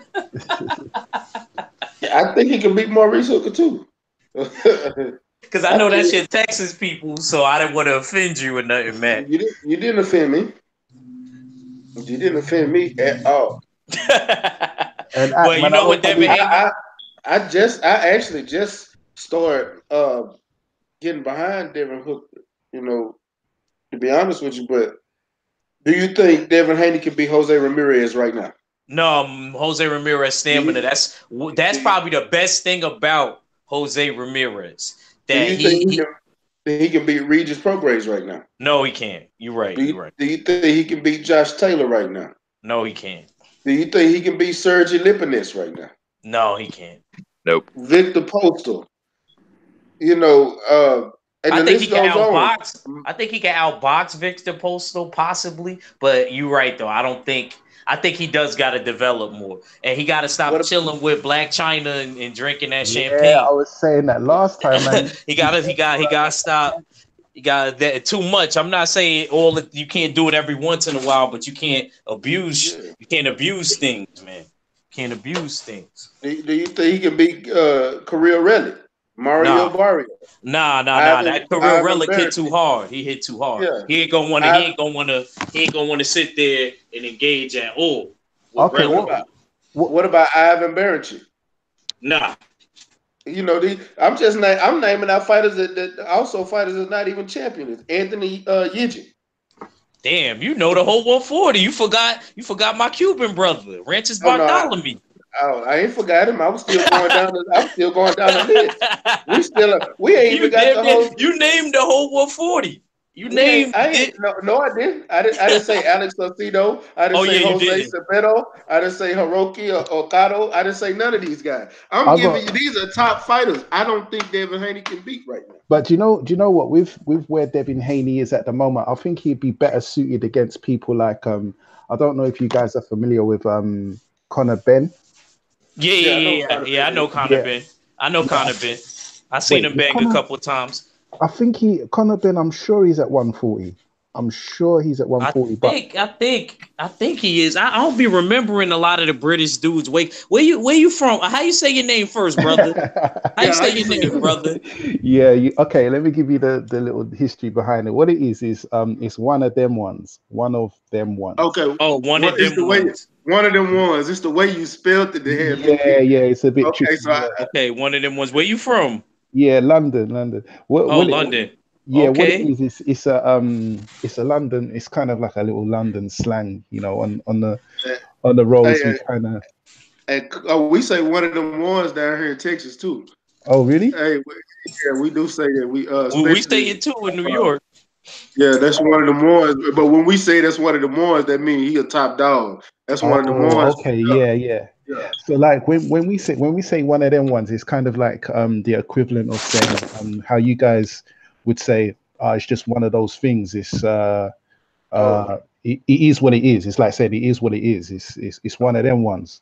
It's one of them ones. Yeah, it's kind of that's kind of how we would use it.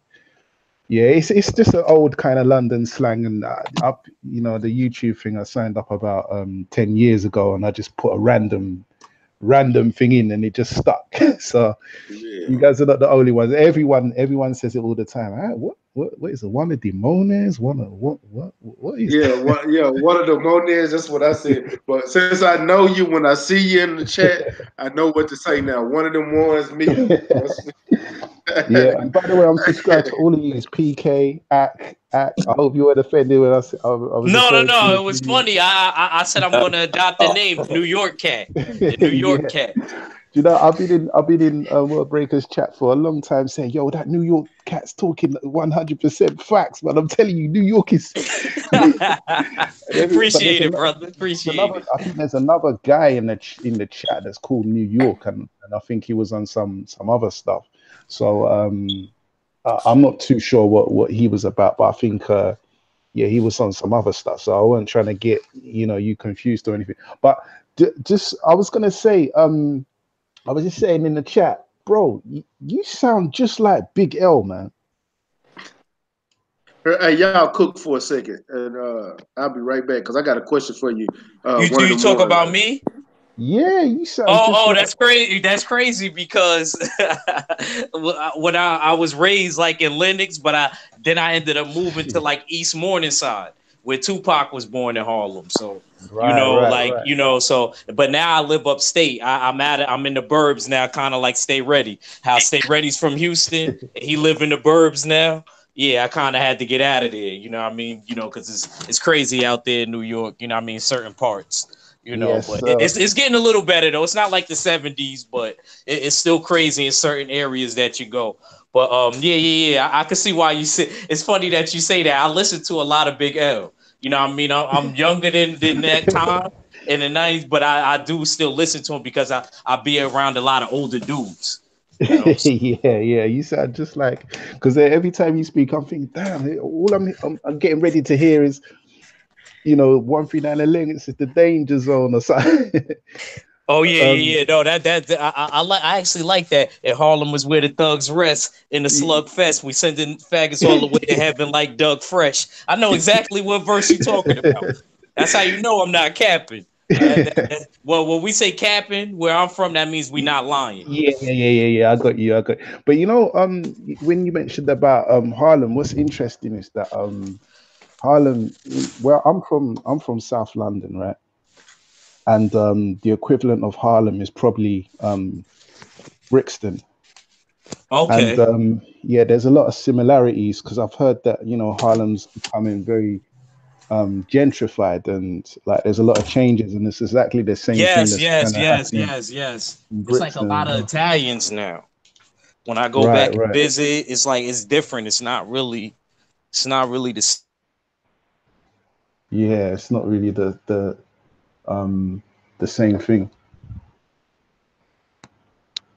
Also, like where 50's from, Jamaica, Queens, like Sufton, Linden, Paisley. I got a lot of family over there too. So Queens and Harlem, I'm the best with out of the boroughs. And I got family in Brooklyn. I got family all through the city in the Bronx. Really, I can't even say just one place. Got family everywhere, but I hear you, man. I like you already, man. It sounds like how do you? Matter of fact, since you're on and you from London and stuff, how do you feel about the Anthony Joshua and Deontay Wilder thing? That's exactly what I was going to ask you, man. We got the same mind frame. I swear to God, I was just going to ask you. I think he's the perfect person to ask. He is, because he's over there with it. Yeah, the whole AJ Wilder thing, I'll be honest with you, in this era of boxing, I had a 0% interest in the heavyweight division, but this whole Wilder and AJ thing has kind of drawn me out, and it's drawn me into the heavyweight division, and it's frustrating because everybody would like to see the AJ Wilder fight. With all the politics aside, everybody just wants to see the fight. And the thing that's frustrating about this is that there's a lot of egos involved in this, on all parts. Eddie Hearn, Wilder, AJ, talking about the splits and so forth. Fans just want to see the fight, With all that being said, AJ's from AJ's from Watford, right? And that's kind of like the other side of London to us, but he represents us in the UK. And all I'm interested in is finding out who is the best, who the best heavyweight is. Now, in order for AJ to be the best heavyweight, he needs to fight at least, at the bare minimum, he needs to fight one of the top four, which is Wilder, Fury, and Ortiz, right? And AJ hasn't done that yet. So that's that's kind of what's letting him down in that respect. But furthermore, he needs to fight Wilder. Do you know what I'm saying? And that because Wilder is, Wilder's got the WBC. Wilder is the man of the moment.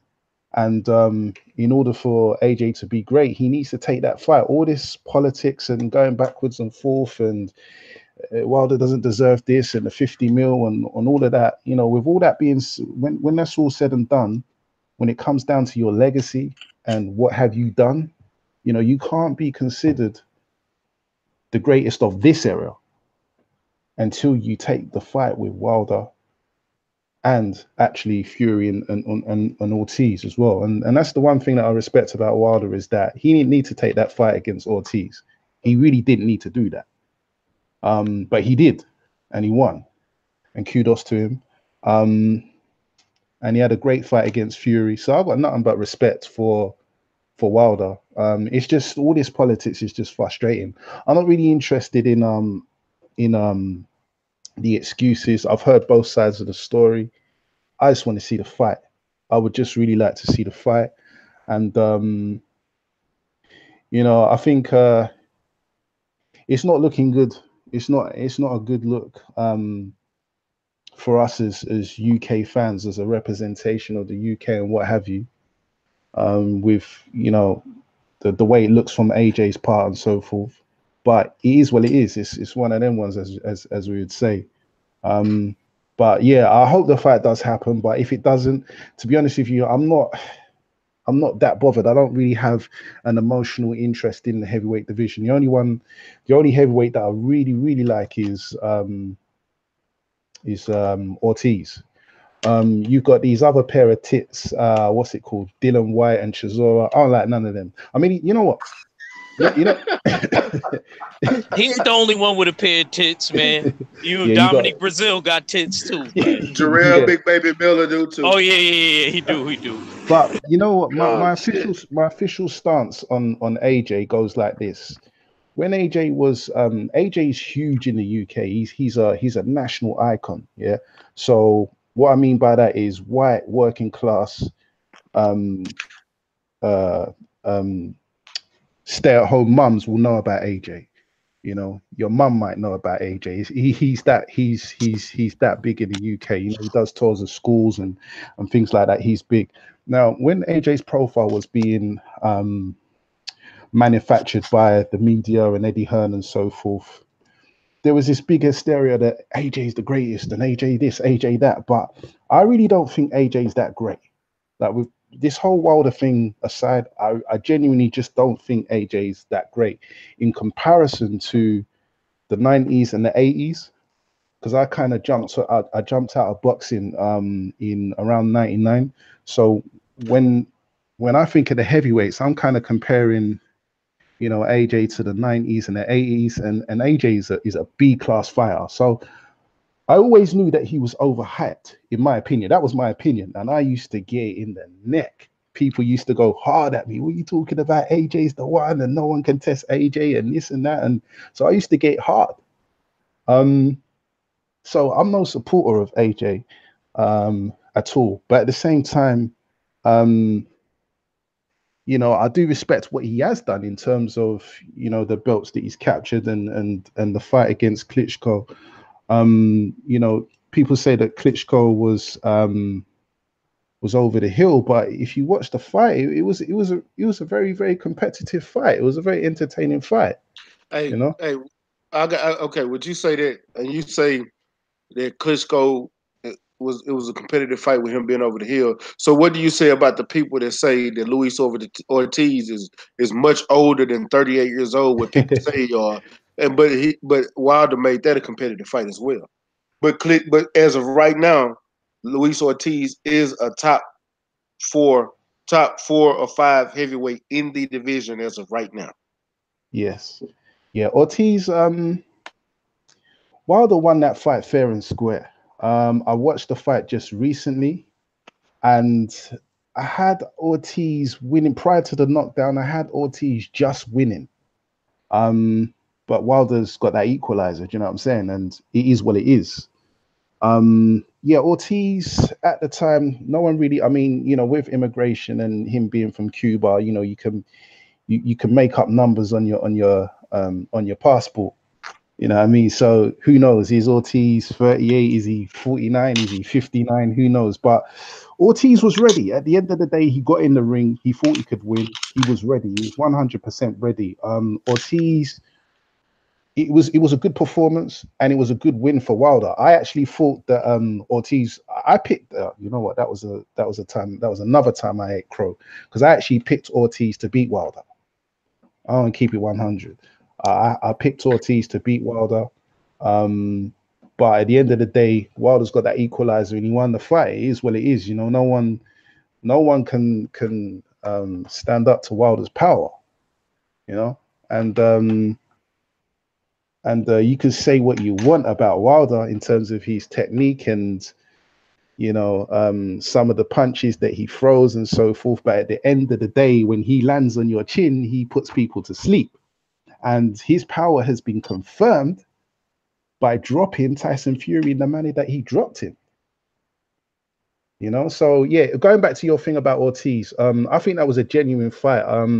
Ortiz, yeah, maybe if Ortiz was 10 years younger, maybe he would have won the fight.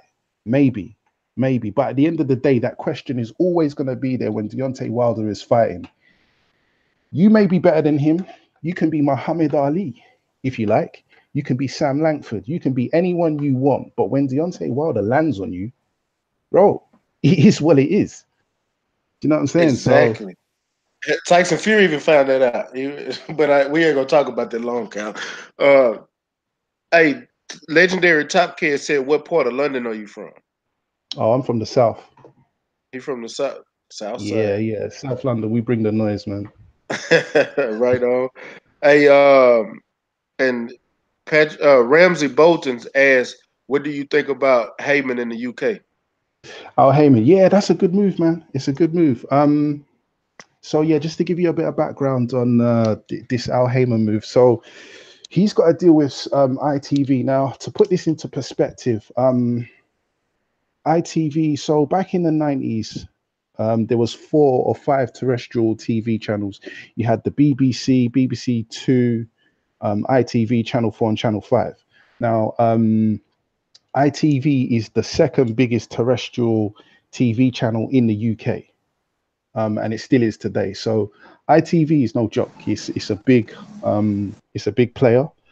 Now, the reason why this is a good move is because Al Heyman's going to be putting on 3 fights on free TV, so it's gonna that alone is going to promote boxing, and that's what boxing needs. Point blank. Period. With regards to some of the bigger fights, like perhaps Eubank Jr. and DeGale and what have you, that being on pay-per-view, that's fine. But ITV Sports is, with all that being said, ITV Sports is,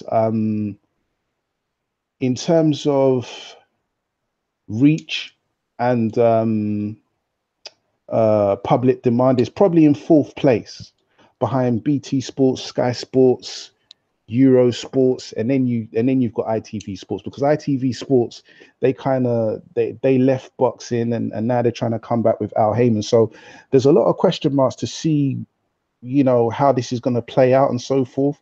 But the one thing that Al could do to really take over the UK market is if he can get Josh Taylor and push Josh Taylor as a UK icon, or if Al and can Josh get, Kelly. yeah, and Josh Kelly, But Josh Kelly as well. But Josh Kelly is on the Matchroom. Yeah, well, that's what I'm saying. If he can get Josh Taylor, Oh, I and didn't know Josh that. Taylor, yeah, if he can, if Al Heyman can get them two, then that will be big for Al. But the biggest thing is if he can get someone like a polarizing character like Nassim or Eubank, then it's a wrap. Because the thing about boxing is the sweet science doesn't sell. Like boxing, the sport just doesn't sell. It only sells to hardcore fans like me and you guys on the panel. Like we'll pay to watch boxing, the sweet science. But the casuals aren't interested in all of that. They want to see someone drop. They want to see the heavyweights. They want to see polarizing characters. They want to see people that they can relate to. You know, they can say, "Oh, I know so and so because he went out with I don't know, Mel B or some Big Brother chick or whoever." And yeah, by the way, he's a boxer and he's kind of good. I'm sorry, he's with Frank Warren, not Metro. Oh, okay. So he could actually, because you said that, he could end up fighting PBC fighters, because I'm pretty sure Frank Warren ain't gonna have a problem with working with Al Haymon. I think they are working together. Frank Warren and Al Haymon are actually working together in terms of this ITV sports deal. Yeah. Yeah, I think they're working together. So that could very well materialize. But then, at the same time, it's like Lomachenko's, despite, certain people's agendas trying to claim him to be the greatest fighter since Muhammad Ali, as if James Toney... we would never say that. We would never say that on this panel. You ain't never going to hear that. As if Sugar Ray Leonard and everyone else didn't exist. Lomachenko's just jumped out of the air and has just taken over boxing. Yeah. Despite all of that, Lomachenko is a decent fighter. He is a good fighter, but he doesn't sell because his character outside of boxing, like no one knows him, and he's not a character. You think about someone like Adrian Broner. No matter what you think of Broner, he does some stupid stuff, but he's a polarizing character. He sells because he does stupid stuff. And people know about him because he does controversial things and what have you. This is the thing about boxing and fighters and promoting fighters and stuff like that. It's a double-edged sword. That you got the sport of boxing, and then you've got the entertainment side of boxing. Nah, you're right. I mean? So how you feel about the Charlos then? Yeah, the Charlos, I like them. I just want to see. I want to see them get the fights that they want. You basically like, because you want to see the best fight the best. Yeah, that's what I want to see. So you want to see Canelo and more Charlo. Exactly. Who do you think gets it though? Who do you think gets it? I'm gonna keep asking you questions, man, while you're here. Yeah. Who do I think will win out of Charlo and Canelo? Yep. Is it? Yeah. Out of Jamal Charlo. I like Jamal Charlo in that one. Although it'll be a tough fight. I'm still I think it will too. But then again, we all could be wrong. Yeah. More might catch him with something short, and the beard that we thought Canelo had may disappear overnight. I'm still calibrating my perception on Canelo. Because in the first Triple G fight, he showed me something else. In terms of defense, I like the way that his defense. He didn't perform throughout the whole 12 round, but I liked some of the looks that he produced in that fight. And in the second fight, he was fighting in the pocket. I was agreeing with you with what you were saying earlier about Canelo fighting in the pocket. I like the way that he was fighting in the pocket. He took the fight to Triple G. I actually thought he was going to fight on the back foot in that fight, but he took the fight to Triple G and he was banging in the pocket. I don't understand how people didn't see that. He was fighting in the pocket and he had some good defense. He had some pretty decent defense. So I'm still calibrating myself on how I feel about Canelo. But I like Charlo in that one. I've never thought Canelo was a bad fighter. I've never thought he's always shown himself to be a very skilled fighter. I just think he's carefully selected and picked his fight and jumped up and down too much for me not to consider him a cherry picker. Like I'm not going to have the nerve to talk about Mayweather. But yeah, like I agree with you. One of them ones, like it's hard for me to gauge Canelo as well too, because he isn't fighting the people that I would consider to be on his level in the division that I think he should be fighting in. But I don't think he's a bad fighter necessarily. I want to see him against the Charlo brothers. I want to see him, you know, whatever weight class he's going to decide to stay at. I want to see him against the top fighters, and that goes for any fighter. Like if you're going to claim to be one of the top fighters or a champion, and you're going to go to a certain weight class, you need to be fighting the best at that weight class. But that's just me. Facts. But hey, and that's my only problem.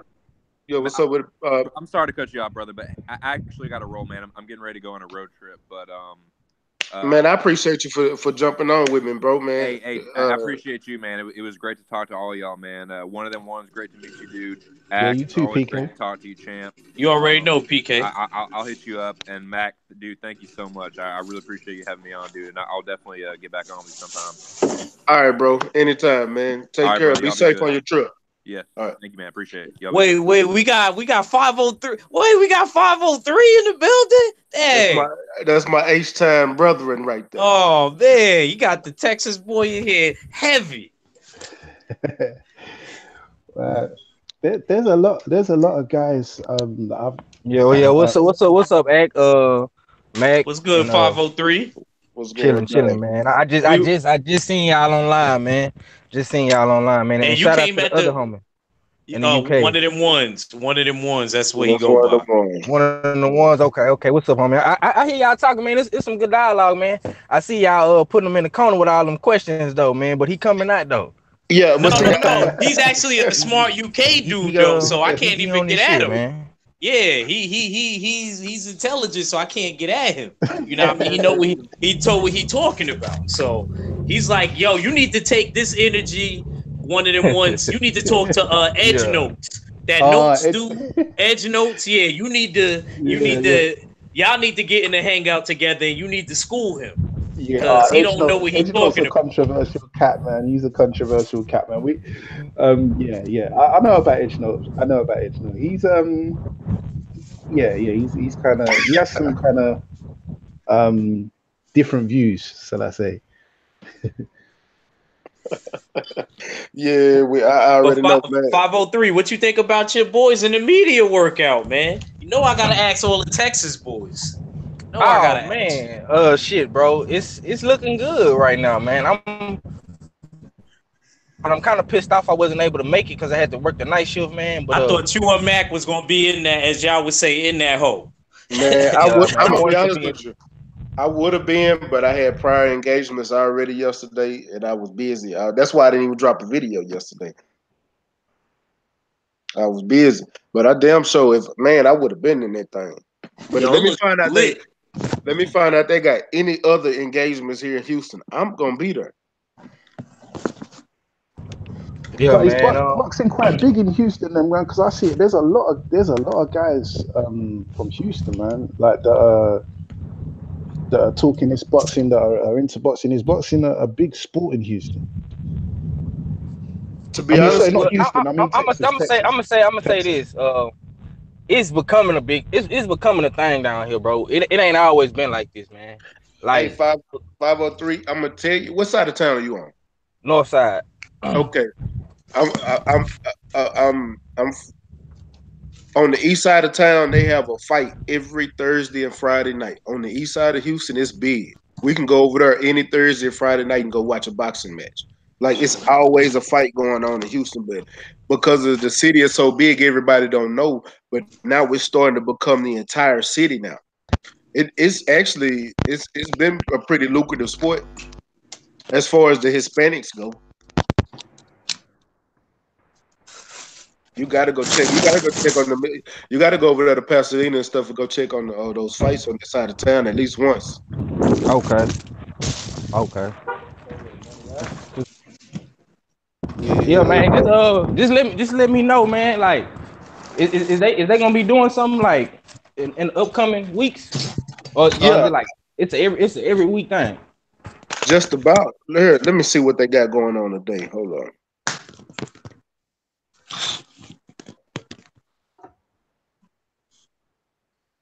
Cause they got Joe George fighting at the the Arabia Shrine Center tomorrow. Actually, who is he fighting? It's 35 to get in. It's look like it's gonna be a pretty good match. I might have to go check that out tomorrow. You know what the Arabia Center is off of Hallman, right? Nah, I will have to look that up, bro. I will have to look that up. But you know, I can find it though. Yeah, it's off of Hallman. Yeah, it's gonna be a match over there. I might go to that fight tomorrow.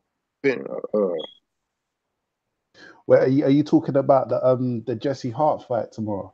Oh no, yeah, I forgot about that. That's in Corpus Christi. Yeah, that's it. Yeah, that he's fighting Ramirez. Yeah, something Christie something. Yeah. Corpus Christi. Who y'all got in that fight? I got Jesse Hart. I think he gonna come back and win it this time too. I think he realized the mistakes that he made, and I think that he gonna, even though Gilberto Soto Ramirez, he's better than I gave him credit for at first.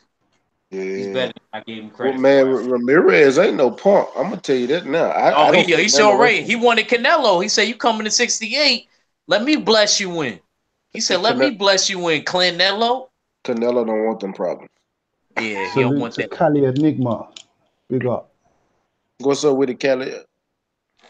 I sent him a link. He's supposed to be in the chat. I sent you a link way earlier. Cali, you working security, bro? I like Cali, you know. He's a good guy. I like Cali. Yeah, I like Cali too. He be cracking me up. yeah. Conspiracy theories. He thinking my boy taking step aside money. I ain't jacking that, Cali. I ain't jacking that. I ain't even from Texas, and I'm defending them boys like I'm from Texas. We ain't taking no step aside money. All we taking is Canelo's chin when he makes the fight. Okay? I don't know though, man. He kind of, I don't know. He is mysterious. He is mysterious the way that, I don't know, man. I don't know. Man, my friend of mine that I actually interviewed on the channel, Manny Manuel Lopez, he's gonna be fighting Arnold Barbosa tomorrow too on that on the undercard. On the undercard. Wow, that's gonna be a good fight. I'm rooting for my boy. I think he can take this fight. Okay, and that's gonna really push him into the ranking. You know, what weight he fight at? What weight does Manny fight at? 135? Oh, word? Oh, okay.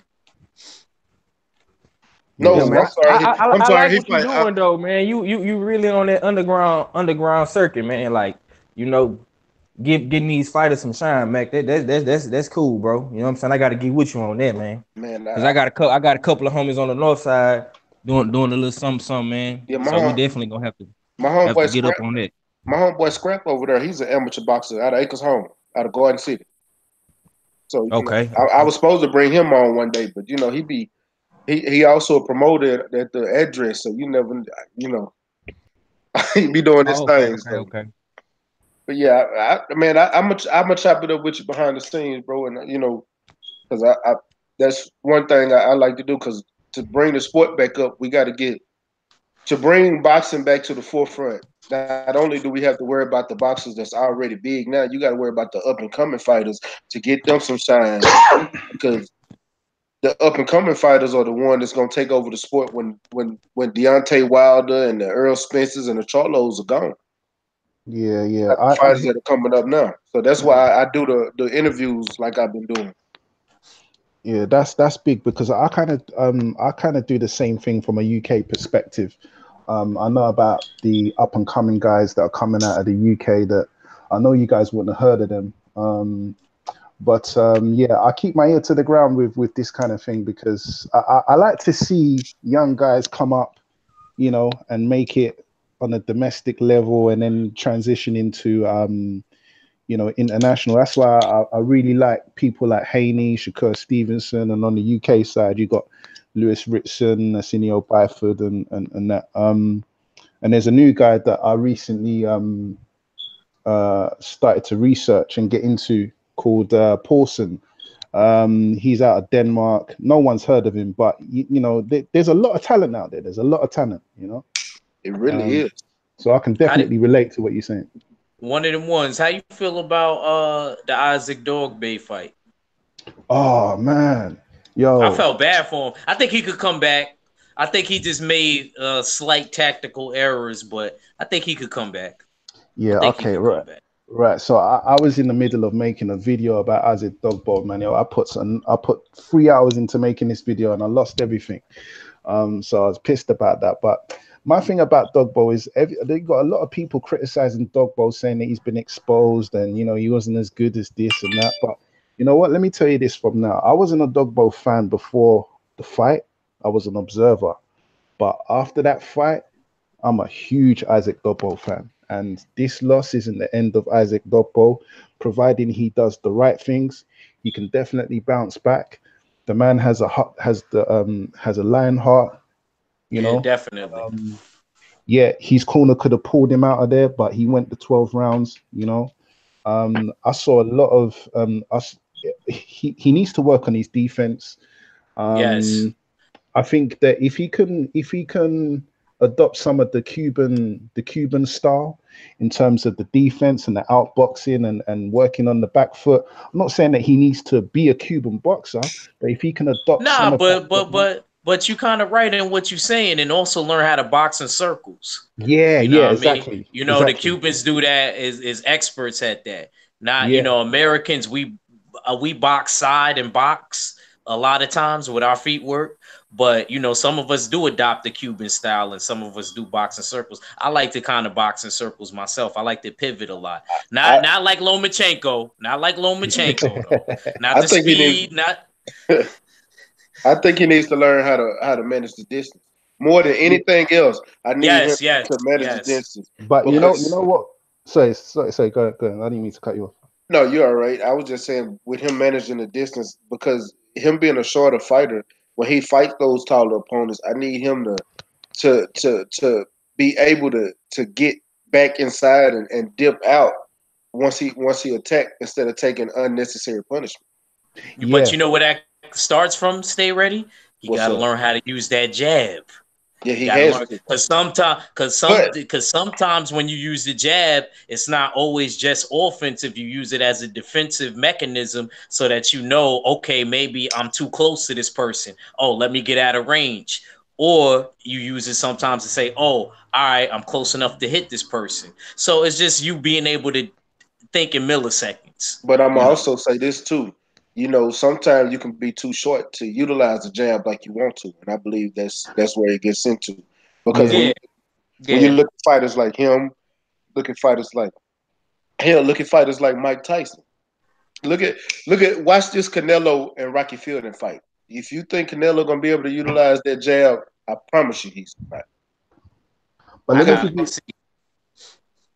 me give you an example though. You can tell Ack's a boxer. You can tell he's a fighter, man. I like that. Yeah. But let me tell you this, right? I give Isaac Dogboe a lot of respect for that fight. I'm disappointed in Dogboe in respect of, you know, Dogboe didn't turn 5'2" overnight. He's been 5'2" for a long time. So I'm disappointed that he didn't learn how to deal with taller, bigger, stronger, well, not stronger, but taller and bigger guys with longer reaches. So I'm disappointed in that. I heard that he's only sparring his father and his cousins, which is a big, you know, that's a big no. He needs to sort that out ASAP. That right there, man. See, that's some goofy shit right there. Excuse my language, man. Like, that's some real goof. Like, why are you only sparring them?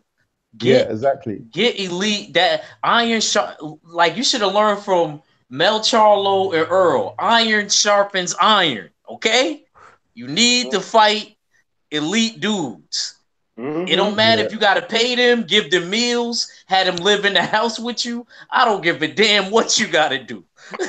But make it happen. Make it happen. He can. Isaac Dogboe could potentially be an absolute terror at 122. He is a short guy, but he can make it. He can make it work if he does the right things. And I'm going to give you a prime example of how you can make it work. There once was a guy called Guillermo Rigondeaux This guy was 5'4". He said it was. Why you talk about him like Hey, like gonna he's be a back. myth? He's gonna be back in a couple of months. I was just And he reading the training story with on Ronnie him. Shields now. Yeah, he is. He Okay. is, and that's gonna be something serious pretty soon. Hey, matter of fact, Yeah. Jay Thomas just said something real interesting in the chat. I know I ain't been reading the chat, y'all. I'm gonna be bouncing back and forth, reading through there and scanning because a lot of y'all talking to each other. But Jay Thomas said sometimes them boys don't be knowing what to expect from the Mexicans that only fight in Mexico, and that they take them niggas lightly. And to be honest with and that's what he said. That's what he said. He said that he took him lightly. He said that. I know, and see what I'm gonna say with him is I understand, but a lot of times they all fight similar styles, so they think because they fought one Mexican, they fought them all. And I think that's where the problem is, because you can't, when you got fighters like Mikey Garcia, for one, he don't fight like a traditional Mexican fighter. He has that Mexican style, but he don't fight a traditional Mexican style. Neither does Canelo. So I think that's where a lot of them get it wrong, because you get some of those fighters that come out of Mexico that has different styles that messes them up. And I think this is one of those cases. Like Jose Ramirez kind of fights like a typical Mexican, but his stamina, he throws so many punches, man. I don't really see him gassing out. Like when I was watching him fight Emir Imam, I was just like, God damn, is he gonna get tired? This motherfucker threw like 150 punches around. I'm like, damn, how do you tire this motherfucker out? I'm like, you know how you tire, you know how you tire him out? How? When he fight Regis Prograis, you gonna find out. You know what Regis Prograis said about him? He's gonna break one of his ribs. I promise you, he's gonna break one of his ribs. You know what he said about him? He said, "Dag, man, he said it's messed up that I gotta fight him." He said Jose Ramirez is such a nice guy. He said, but I like that belt. Hey, you know what? Going back to Dogbo just slightly, right? He need to move his head too. Yeah. Well, he needs to do a lot of things, man. But these are things that he can improve on. He's only 24, so he's still got time. Yeah, you're right. And he's got a lot of fights under his belt as it is at the moment. But Dogbo, yeah. Rigo's my top dog, man. And to be honest with you, I don't even want to see him come back, because he's been off even prior to the Lomachenko fight. You know, he fought Moses Flores. That was a first round dive by Flores. And then prior to that, I think the fight that he had before that was Jazza Dickens, which was in 2016. So he's had a lot of time off. I mean, Rigo, I like Rigo. He's my guy, but I don't want to see him come back after these long losses. But anyway, what I was gonna say about Rigo, him being a short guy, is that Rigo has fought a guy called what's his name? Amagasa, a Japanese guy called Amagasa. The Japanese dude, and ruined his eye. I remember that fight. Yeah. He banged him over, right? So this Amagasa was 5'11", and Rigo destroyed his face. I mean, he did get dropped, but he messed him up. That's what I'm saying, Mac. I'm glad he kind of brought that up. Even though you may be too short to jab, sometimes you can flick that jab out there as a decoy. Yeah. Kind of like Sean Porter does. And then you could just, you could throw something right behind it and you may click that button. You know what I'm saying? You may end up clicking that button. You could just throw. Hey, you know who used to do that too? Roberto Duran used to do that. He wasn't tall. He was about my size. He would just be flicking that jab out there too. So you just want to use it sometimes to just gauge distance and things of that nature, or use it as a decoy. That's all. Because I would still jab even if a person's taller than me. Matter of fact, if you go to my videos in my channel, the dude that I was sparring with that was 255, my man Bills, he was like, "Damn, why are you using the jab and I'm taller than you? That shit don't matter. Shit don't matter. I'm gonna jab you to your refrigerator or something. I'm gonna touch you somewhere." But I was really hitting him to the body because I know how to fight bigger dudes. Hit him to the body and make him miss. And that's what he needs to do, man. He needs to spar with different people, man. He really needs to exactly. He needs to get different looks. He needs to get different opponents and stuff like that. And he can do it, but he just, if he goes about things in the right way, he can. I mean, Rigo, he also fought. Don't forget, he fought Nonito Donaire in what 2014, yeah, and Donaire Rigo came in at what 126 on the night. Donaire came in at something like 140 on the night on That's fight night. crazy. Yeah, that's crazy how he And Rigo rehydrated messed him that up. big. Rigo messed That's him up. crazy. So he can, you know, just, you know, being a shorter fighter just means that there are some obvious fundamentals that you need to master very quickly before you even jump out the gate. You need to know how to deal with guys with a longer reach than you, guys that are taller than you. That just should be 101, you know. And I think that his father has done a good job, but he's taken him as far as he can take him, and he needs to get some Yes, he needs to maybe go to America. yes, I'll say brother. he needs to go to America or Yes. Miami, and get some you know, some better training. And you know what I heard was happening to him now, guys, right? I heard it's one of those situations where everybody love you when you winning. So that must mean a lot of people done left. And that's messed up for like a young dude like that. That can mess you up psychologically. You know what I mean? Like all of them people was there, and you know what I mean? Now everybody going. Probably his booze that he had, and everybody going. It's probably only his friends that he grew up with that's probably still rocking with him. I'm still rocking with him. I ain't gonna leave him. That's me either. I like him. Yeah, I like it more off of this defeat. I know his face was messed up and everything, but this has made me respect him. I really like Dogbo. I like him. I like him. You got to move that head though. When dudes is wearing them horsehair MX Everlast gloves, you move your head. Okay, you don't get hit by them horses, man. You move your head. I know when a person's wearing them Everlast, because I always point it out. Like, you know what I mean? You see on the side of the thumb and say MX, yo, telling you, them joints hurt, man. You gonna want to move your head.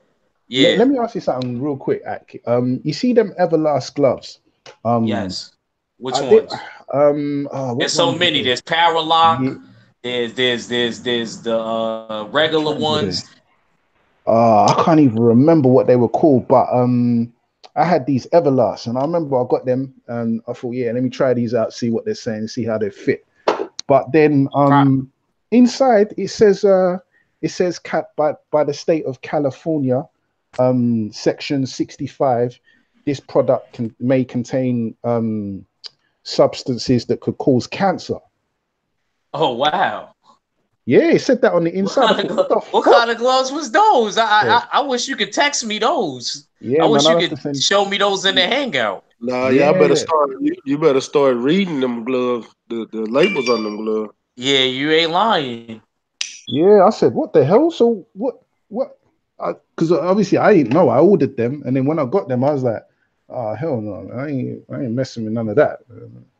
You can have that back. I'm pretty sure the MX ones probably be. I doubt that those ones would say it, because those is actually like specially made, and those cost more. Those is a little bag.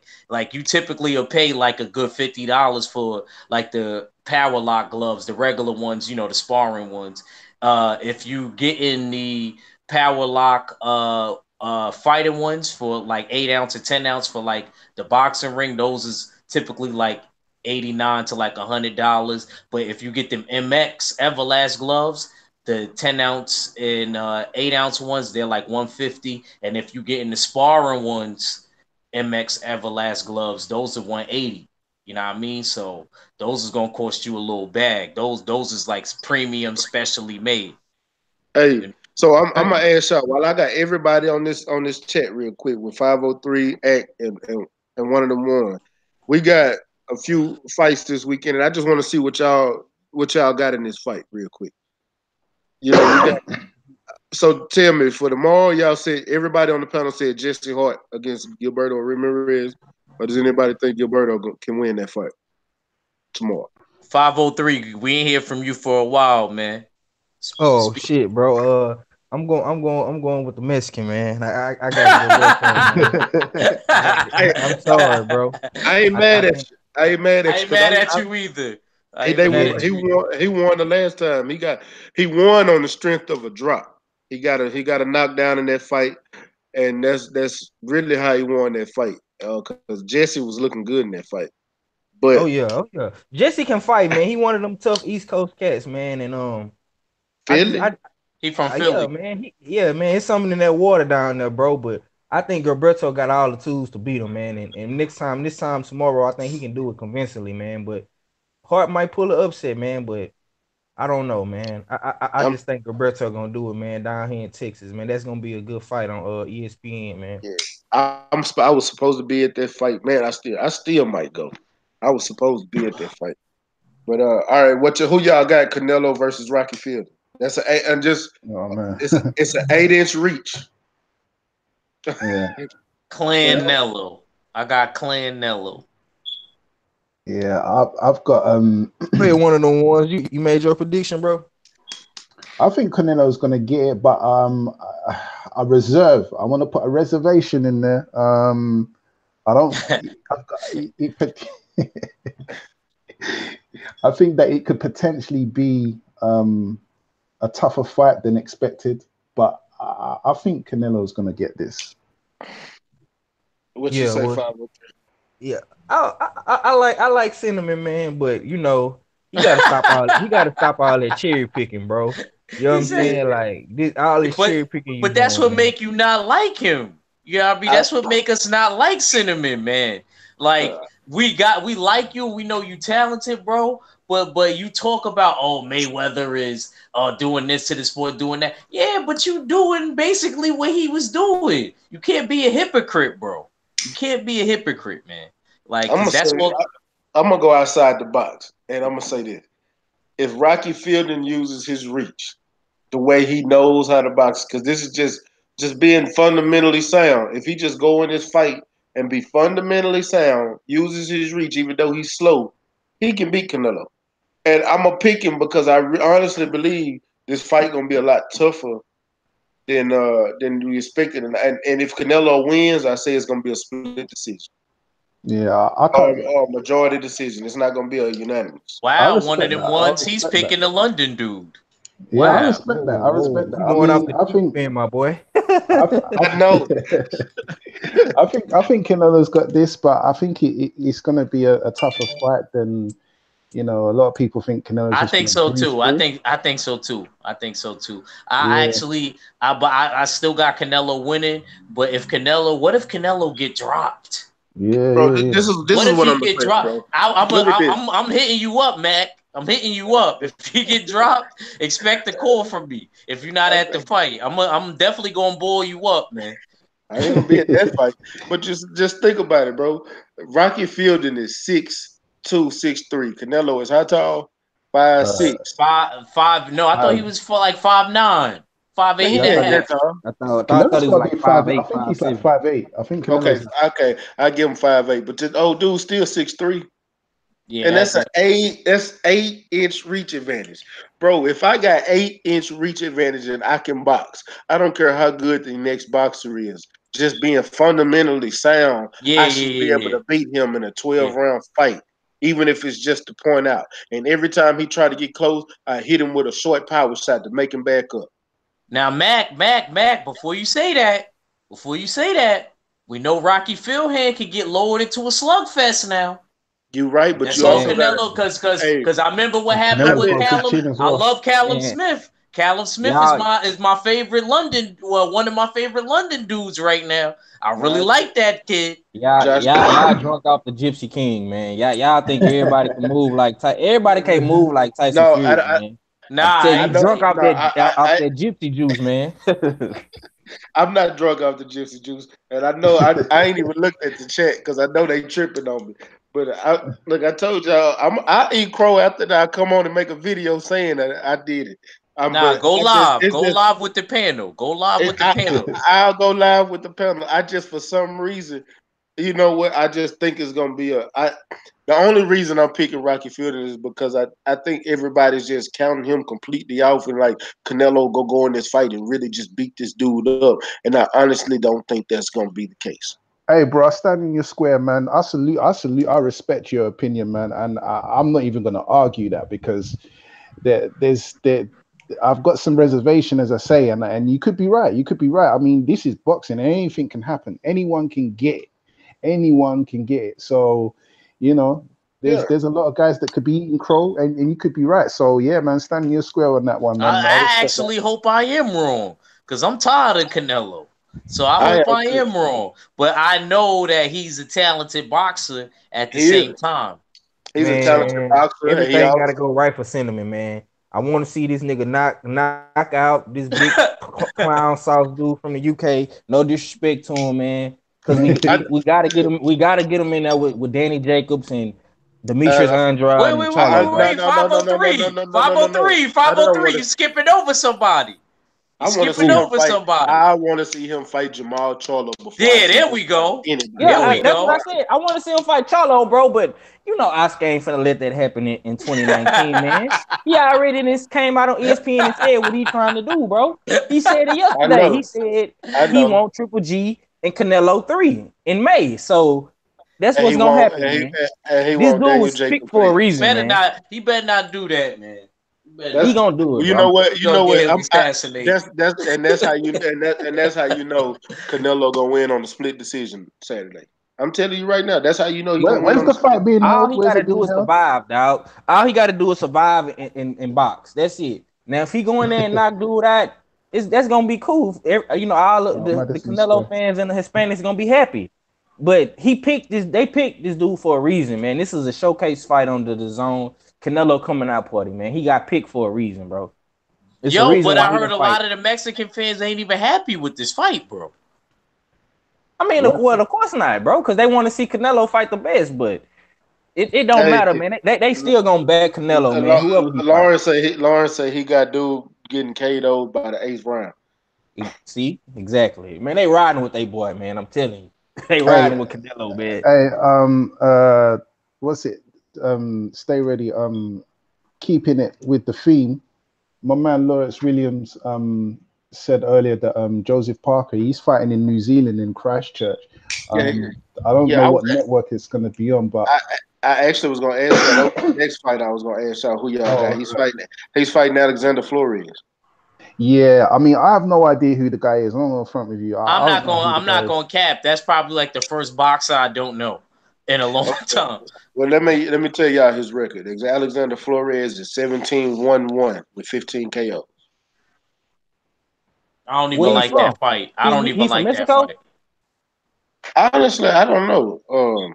Because Flores sounds like a Hispanic name or a Mexican name. He do. It sounds like Puerto Rican. Let me look it up. Okay, look his nationality up. He said he aimed. When I read the article after the weigh-in, I mean not the weigh-in, but the press conference, he said he plans to knock. He plans to knock him out. He plans to knock Joseph Parker out. Joseph Parker got a good chin, man. That ain't happening.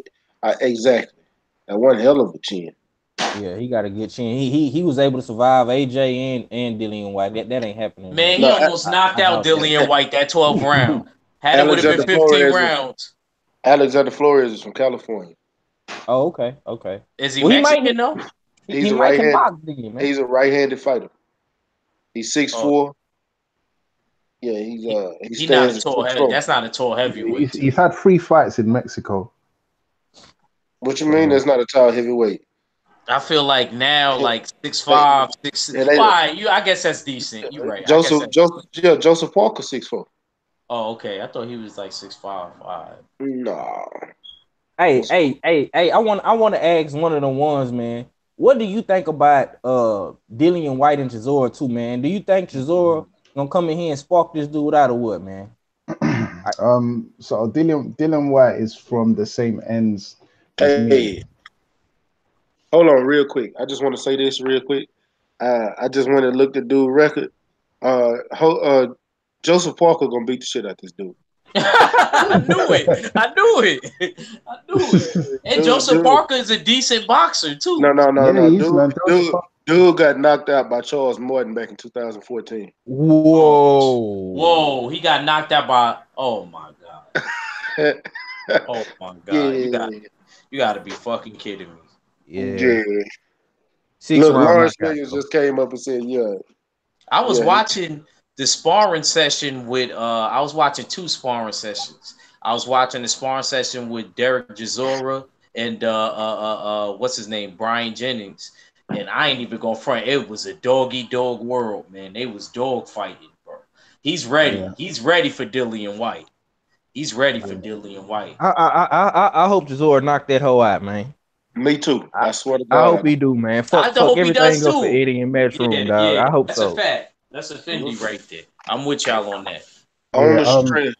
And I was watching Mikey against Fabian Madonna. Fabian Madonna was giving Mikey work.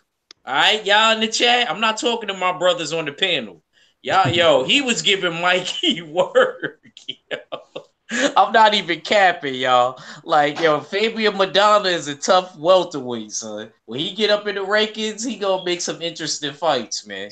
Hey, Lawrence said Flores been sparring Brazil for this fight. Okay. I don't think Big Titty Brazil could help you. I don't think he can. I don't think he can beat Russell Parker. Yeah. Oh, Enigma. Enigma. What's up, family?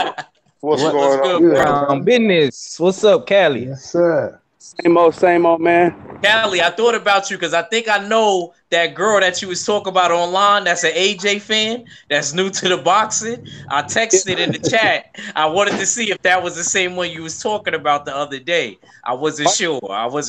Hey, UK chick, black chick. You said she was from the UK. I think I know who you're talking about. What was the name again? I don't know, but she was like, I forgot her name too, but I was watching a video where she was like, yeah, and she was just, I don't know, she just didn't really know anything. I just couldn't watch her for too long. When you're not knowledgeable about something, I just tend to like drift off somewhere. So that's what happens. She doesn't know boxing. The only thing she was talking about AJ's body. I like, at least she's a woman saying that. You know what I mean? Instead of a guy. Right. There's that. I mean, at least that's somewhat of a win. I mean, if you start, because usually it's a guy talking about it. It's a nice change. Cali is a fool. It is. It's a nice change, man. If you start thinking about it from that standpoint, all right, man. He finally has. She needs to understand that he spends weekends with his massage therapist, which is a guy. So that should tell you everything else you need to know right now. So I don't think that she's his type, if you know what I'm saying. Cali, I wanna get you up to speed. So we was just saying the Jesse Hart's fight and Ramirez. What do you think in that? Who you got in that fight? In the Jesse Hart? I think Jesse Hart gonna get him this time. I thought Jesse Hart almost came back and got him the last time, and I think Zerto's definitely on the decline, man. He's definitely gotten a lot worse. I think Jesse Hart washes him this time, man. If he can't wash this version of Zerto, then I mean I don't think Jesse Hart's that good. I think he's somewhat decent, but his chin is doo doo. So if he can't, because Zerto don't hit that hard, man. If he can't wash this version of Zerto, then he just needs to go ahead and understand that he's a gatekeeper, and I mean call him a gatekeeper would be generous. If he's headed towards BUM level. If he can't beat Zerto's just not that good, man. He's not. He's slow. He's not that powerful, but he throws a lot of punches. But this version of Zerto, man, the last 2-3 fights has been awful. So just saying, man. What do you think? Just about it though. I bet Jesse Hart that last fight might have taken a lot out of Zerto too. Just saying. Yeah, I agree with you. I mean, it's one of those fights. I just want to see. I want to see it.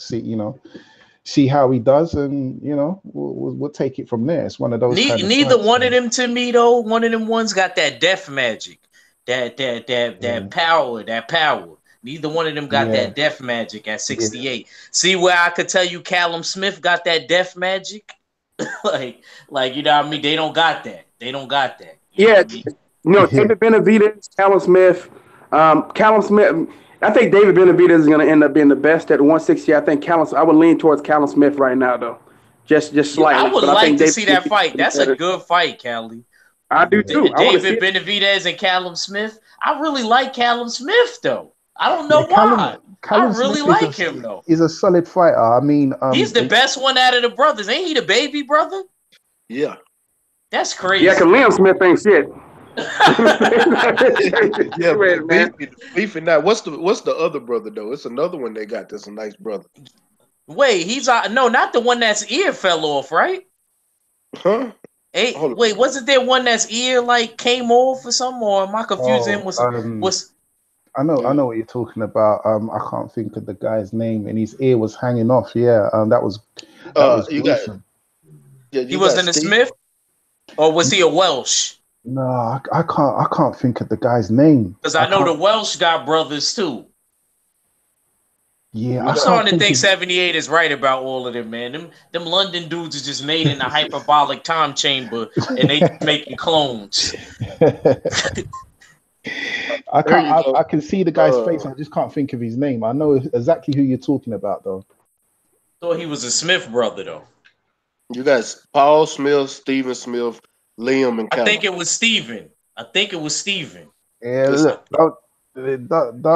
don't try it, man. You guys have got some of that going on as well. You got Gary Russell and he's five. Yeah, man. Gary Russell's got 5 brothers and they're all called Gary Russell. So right back at that was a good comeback. Good comeback. One of them was good comeback. Yeah, I forgot. It's like 100 of them. One of them is a trainer. Yeah. You ain't lying because all of them named Gary. Yeah, Gary Russell. I would never do that to my kids, man. I would never. George Foreman did it. Hold on, let me tell you something. I went to school with George Foreman's daughter, and her name. Georgia, right? No, her name is Georgetta. Oh, Georgetta Foreman. Hold on, but all his sons is named George. His oldest child is named Helena. We call her Michi. Her name is Helena. His youngest daughter is Georgetta, and he got another one named Georgina. All his boys are named George. I think he has like 12 kids. God damn. Yeah, do you know what? Come to think, I've just remembered that. Yeah, that is true. That is true. I remember seeing that. I was thinking, Hashman won a link. Stay ready. Another UK brother. Jamal, Charlo. Let me see. I don't know if you got Hashman. I know who Hashman is. I don't know if he agree with our views. Like, what's up, Carly? I don't see him. I don't see it. I'm looking for him. Is he in the chat?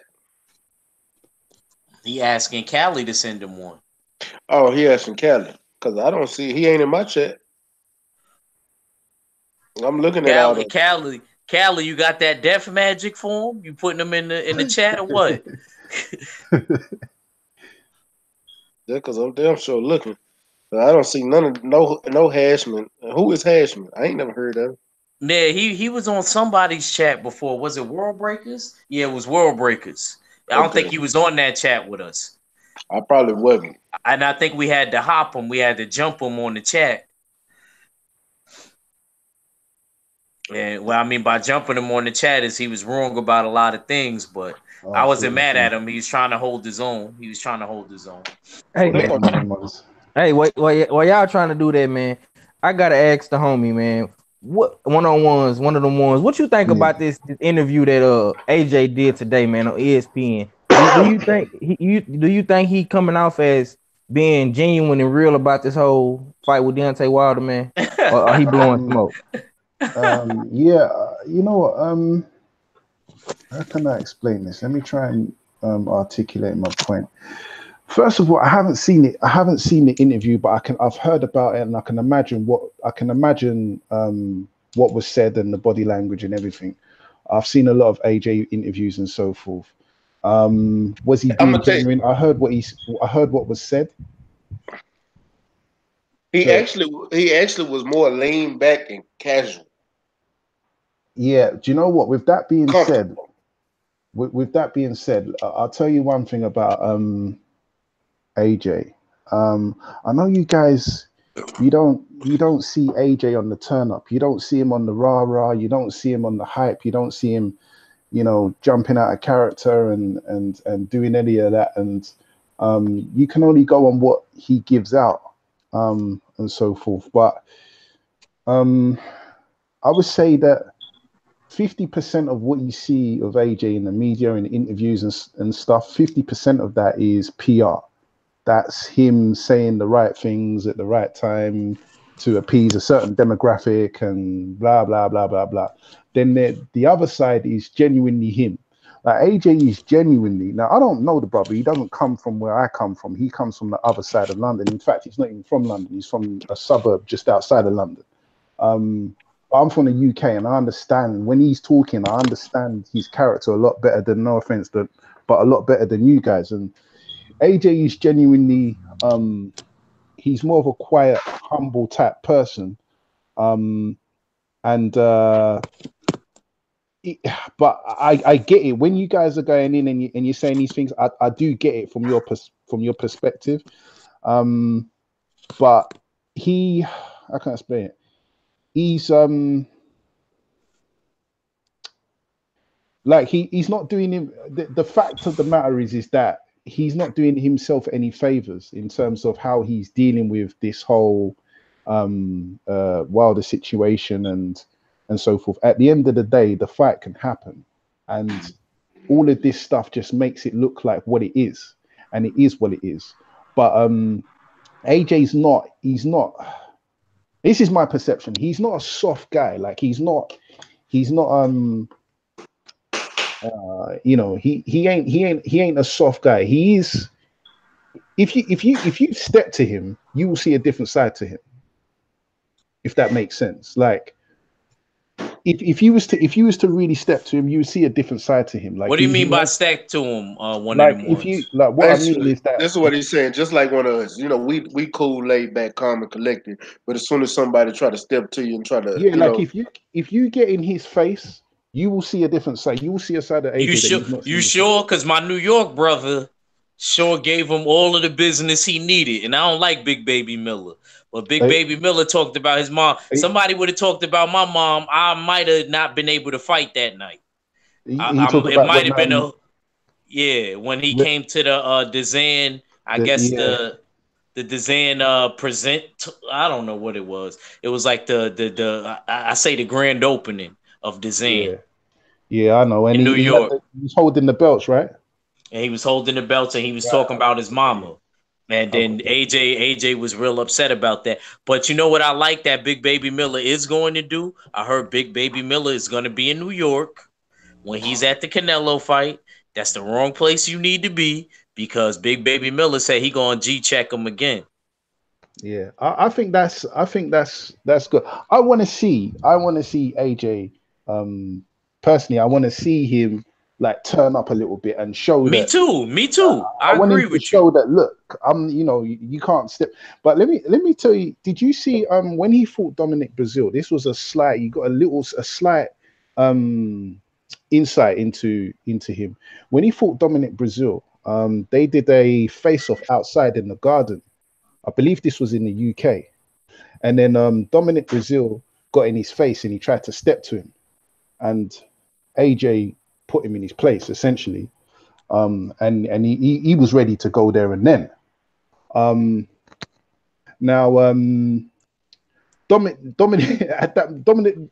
Brazil was talking like, he was talking reckless. And then when AJ turned up, he wound his neck in, and all of a sudden he didn't have nothing to say. He said, look, don't back out like you Americans do when you come over. And what he was talking about was, used to get a lot of US rappers come over to London or the UK, and think that London's soft, and you guys don't even carry guns, and your police don't carry guns.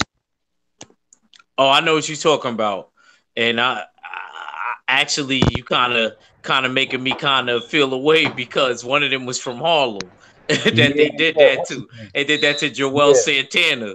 yeah. The whole of them lot. And what happened is that a lot of the US rappers, they were getting moved up because they thought that London was soft, and they found out the hard way that that Yeah, I know exactly what you're talking it's about. SASC and Squeeze. yeah, all of them lot. What's his name? The game got moved to. The game got moved to by one of my well, not one of my boys, but he was from the same area as me.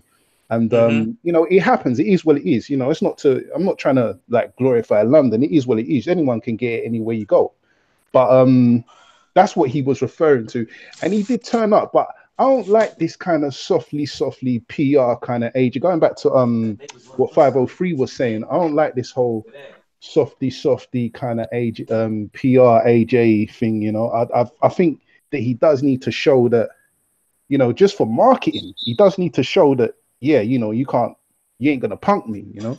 I want to see him kind of turn up a bit, but I don't really know what else to say about AJ. But he's not all the way soft like you may think he is. Like he does have I mean, don't forget, AJ's actually, this is going to sound a bit soft actually, but AJ's got a criminal record. He's done some things in his past. You know what I mean? He's done some things in his past that I won't go into detail, but he put it this way, he's done some things in his past. So he's not. Yeah, man. We know AJ's story. One of them ones, man. We know he used to be a dope boy over there trapping, selling them bags and stuff, man. We know, bro. Yeah, we know. But my thing is, he's done more than just that, man. I've heard, again, I don't know him personally. He's not from my area or whatever, but I've heard he's done more than just trapping and all of that. I heard that, okay. he was kidnapping people and all that kind of wild stuff. So, but I don't know. But I think that, he's not. You might see him talking all this stuff and behaving the way he is, but if you step to him, I think that you're gonna see something else. That's Yeah. He kind of brought it out a little bit versus Brazil and versus Dillian White. He like one of them guys, man, where you really got to get underneath his skin, bro. Like, and I think when he do fight Wilder Fury, it's gonna come out again. You know what I'm saying? He do got a dark side to him, man. And I don't know. You say you didn't watch the interview, man, but he was like kind of mellow, chill or whatever. But he kind of still on that. He want to be the big dog and pump his chest out, like just because of the fact that he, is selling out the Wembley Stadium, and he got bigger numbers in Wilder and pay-per-view as of right now. You know what I'm saying? But I think that he feeling the pressure though, man. He know that he got to make some shake, man. Within these next two fights, he got to fight somebody of substance, man. I'll tell you where he definitely. I get what you're saying on that, but I don't think it's on him. I think who's feeling the pressure more is Eddie Hearn, and that's probably why he's putting AJ out in the public and over here doing American interviews. Because this is the first time AJ has really done interviews on TV in America. He's done a radio interview, and that was with Stephen A. Smith. That was it. But he was actually, he was on the ESPN rundown. I'm talking First Take, Jalen and Jacoby after First Take. He probably was on. He probably gonna show up on High Noon or something else later on once he finish out his little thing, and that's just ESPN. He might go on Fox. We don't know yet. He's down here for the fight, supposedly. The one thing AJ messed up big time was in his last fight. Who did he fight last? I can't even remember. Povetkin. Yeah, that's it. Povetkin. In the post interview, that was where was that? That was Wembley, wasn't it? I mean, I watched the fight. I watched the damn fight live, and I can't remember nothing. It wasn't Wembley. Was it? Anyway, it doesn't even matter. Was it Wembley? Yeah. Was it? I'm sure it was Wembley. I think it was Wembley. Yeah, I think it was. If I remember correctly, it was Wembley. But anyway, In the post-fight interview, they said to him, "Who do you want to fight next?" And the crowd, you could hear in the crowd, they were saying, "Wilder, Wilder, Wilder." And then this fool comes out and says, "Yeah, well, I'm gonna do a poll, and then I'm gonna put it on Twitter, and then I'm gonna let the fans decide." And on that poll, when I went on his page, everybody picked Wilder. Oh, so he did actually do the poll? Yes, he did it. And I clicked Wilder, and by the time I looked it up in the morning, everybody picked Wilder. Wilder was up by like 70%. That was a stupid thing to say anyway. I mean, that right there, I mean, I don't have an emotional invested interest in none of this stuff, but that right there pissed me off. That pissed me off big time. Me too, because he knew he's representing us, you know, and you come out and you're talking about, yeah, I'm gonna do a poll. Bridget, what are you talking about? You're gonna do a poll. You're making the man look, you're making us look soft right now. I want to hear about no poll business. Bridget, you need to come out and say something, because you're on the main stage in front of 80,000 people or however many people, and you're talking about poll. Like, don't come out with, you know, it's just, it weren't good, man. I ain't like that. I ain't like that at all. And one of the ones, that's one of the reasons that we even went even harder on AJ after that and said that he was ducking, because what champion, if you're a champion and it's somebody else, it's only one other person out there with the belt, you got the majority of them. Exactly. What's there left to do but to be undisputed? So when you come out there to call somebody out, the first name come to your mouth was Wilder. It shouldn't have been no Derek Chisora, no Dillian White. You already fought Dillian White. Don't nobody give a damn about you fighting Dillian White again. That's only a domestic fight. It's only gonna do good domestically. But worldwide numbers, for worldwide credentials, for worldwide acceptance, you gotta fight the other champion that the rest of the world. Exactly. And that's Deontay Wilder. Exactly. He's scared because he know he ain't got no head movement. Yeah, I'll tell you what. And my boy gonna click that button. Telling you, he gonna be asleep. I don't see any way. I don't see any way possible that AJ will beat Deontay Wilder. I just don't see it. I think Wilder. I don't see it either, bro. I'm with you 100% on that. I think Wilder gotta play it out in my head. I just can't see. I can't see any way that AJ. You know what? I'm gonna tell y'all what. And if y'all want me to be devil's advocate, and y'all know I'm a Wilder fan, I'm not trying to go against Wilder. Period. I do see it is ways that Anthony Joshua can beat Deontay Wilder, but here it is. For one, AJ throws. He's a combination puncher. For one, that's his. We're gonna talk about his combination. Yeah, we're gonna talk about his good thing. We're gonna talk about the things that he does well. He's a great combination puncher, and that right there alone helps with his defense, because okay, y'all getting in and getting touched, but when y'all getting in and getting touched, you're getting hit with about 4 or 5 shots at one time. So you might get in and get one, but you're gonna take some. He can take a punch. You can't say he can't take a punch. His chin is suspect, but he can take a punch. He took Povetkin's 40 shot. I like that you said that. Stay ready. You had a great point with him punching the combination. But always remember, how you beat the combination is with the counter. Deontay Wilder, you got to be so careful. You open yourself up more. You're right. You always remember there's 3 ways to punch somebody: before the punch, after the punch, and at the punch. Deontay Wilder, with you punching in combination, he can catch you at the punch. And to me, you're always more vulnerable to get caught at the punch. I'll forget all of that shit people tell you it's the punch that you don't see. Fuck all of that. That's a lie. The punch that you get hurt with the most is when you're throwing.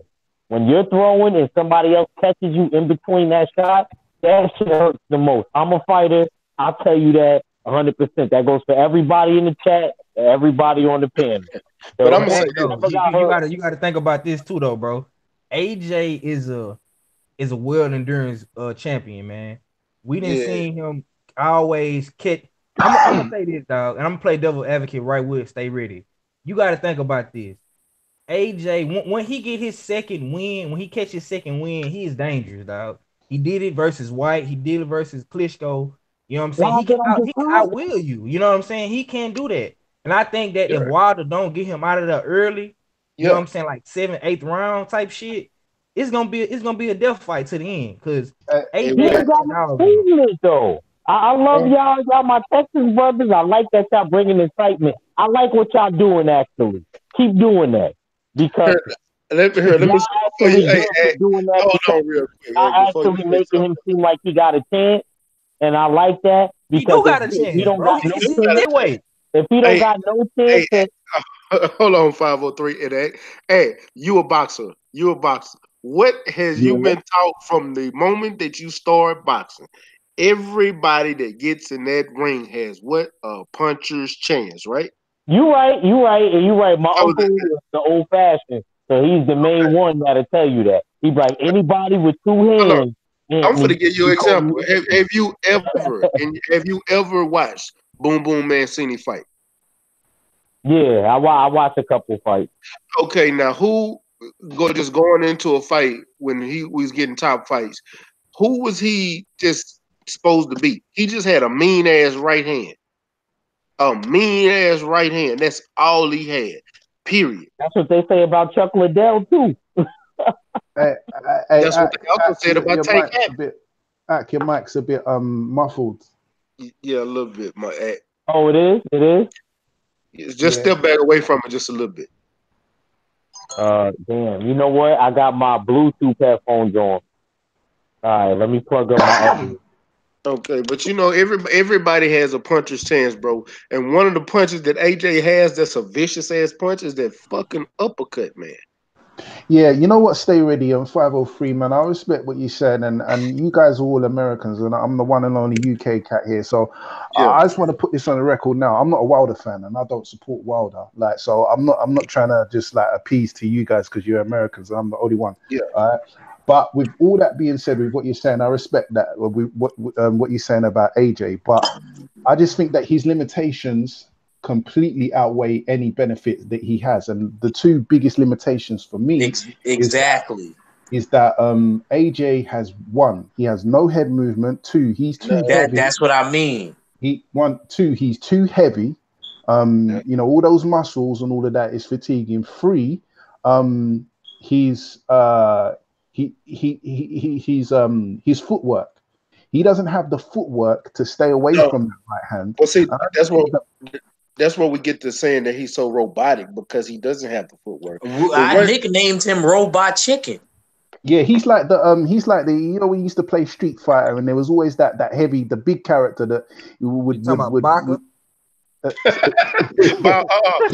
you said Street Fighter, you talk about Zangief. Yeah. You know, Zangief. Computer games. It was what Zangief ever do to anybody, man? No, like, you know, because he's slow, but he can get you out of there in 3 punches. He's slow. That's what AJ is. He's slow moving. He's flat-footed. He doesn't move his head. He hasn't got the footwork. And I mean, you look at Wilder. Wilder is dexterous, and he's got that right hand, man, that puts anyone to sleep. So, as I say, I respect what you're saying, but I just don't see it, bro. I don't see it. And no head movement.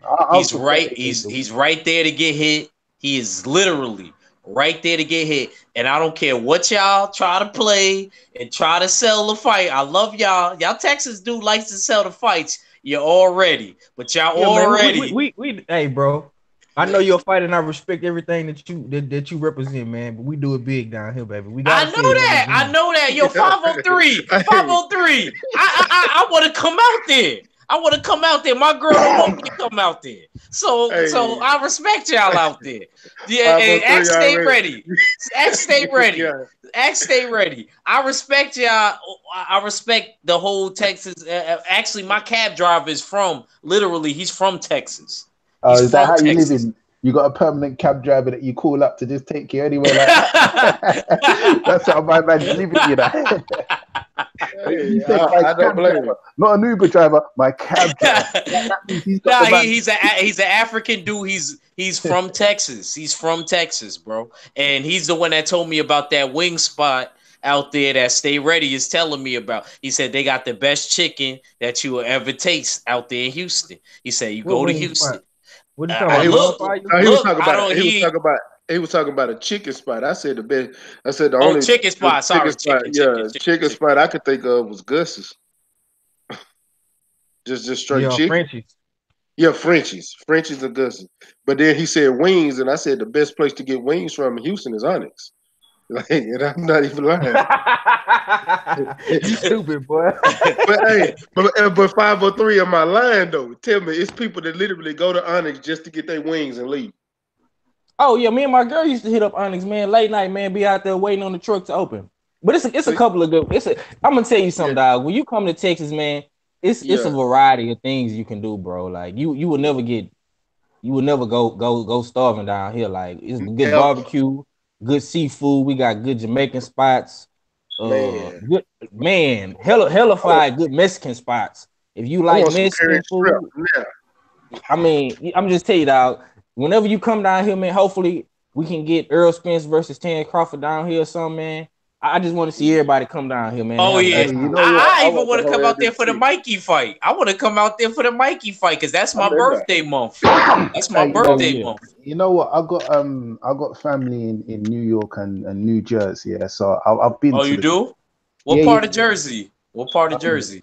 I'm not sure. I just know it's the I'm not sure the name, but it's the closest part to New York, if that makes sense. So what's it? I know you get the train. You can get the subway, and I can't remember, but I remember I was last time I was in New York, New Jersey, probably about 10 years ago, to be fair.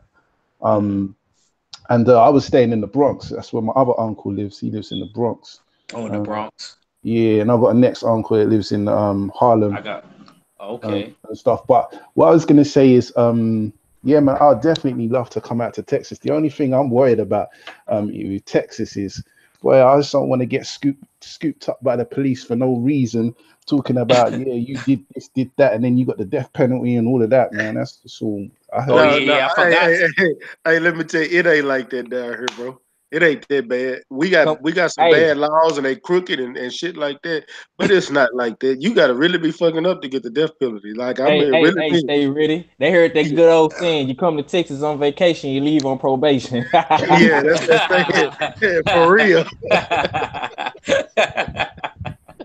Yeah, crazy.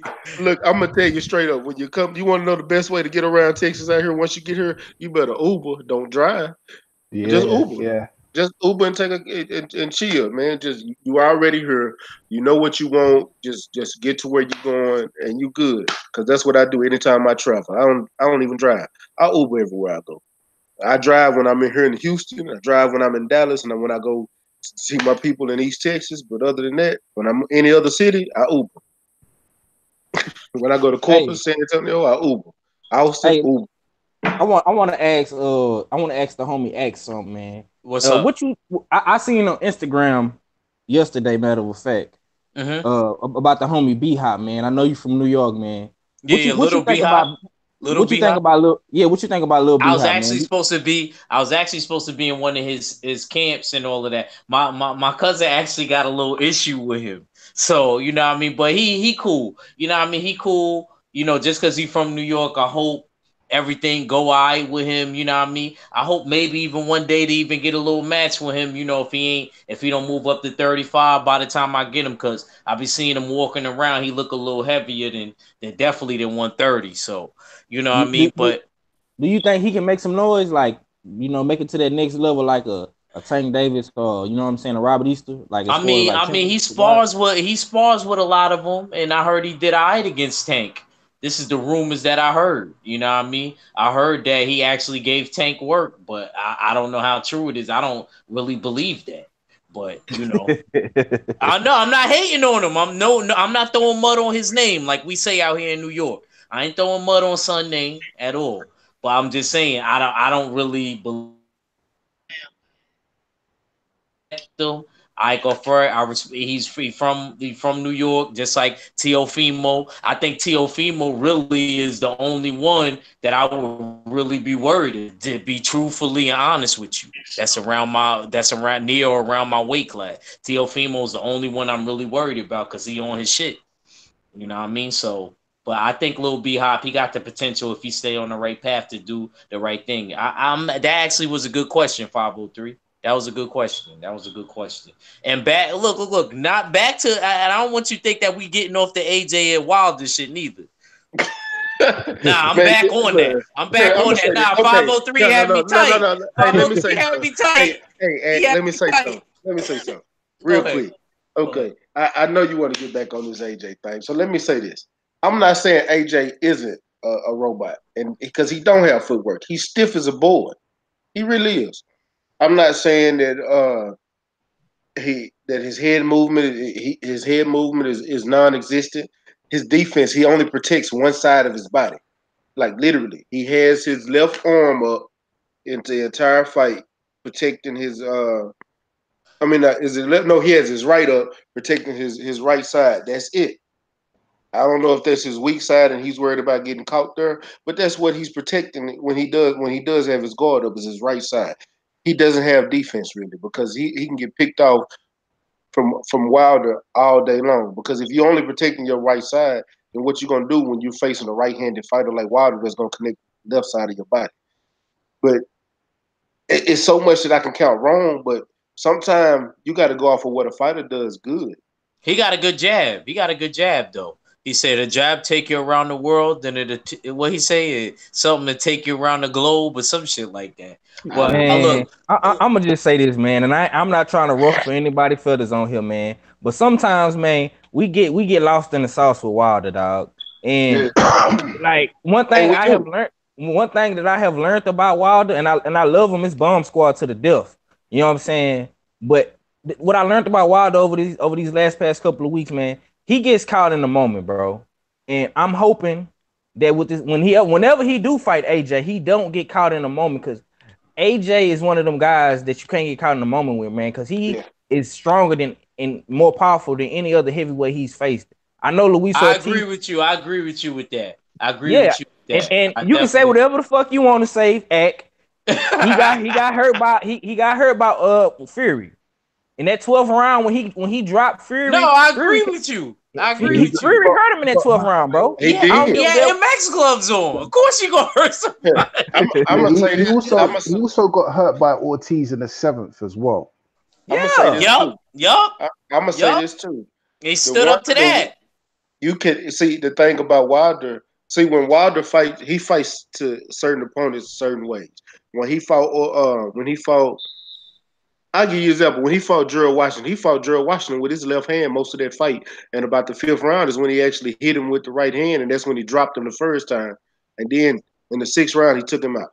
He fought with his left hand that entire fight. He fights everybody different. But what he get caught up with, like when he fought Luis Ortiz, early rounds, he was going for the knockout too soon, and that's how he got hurt.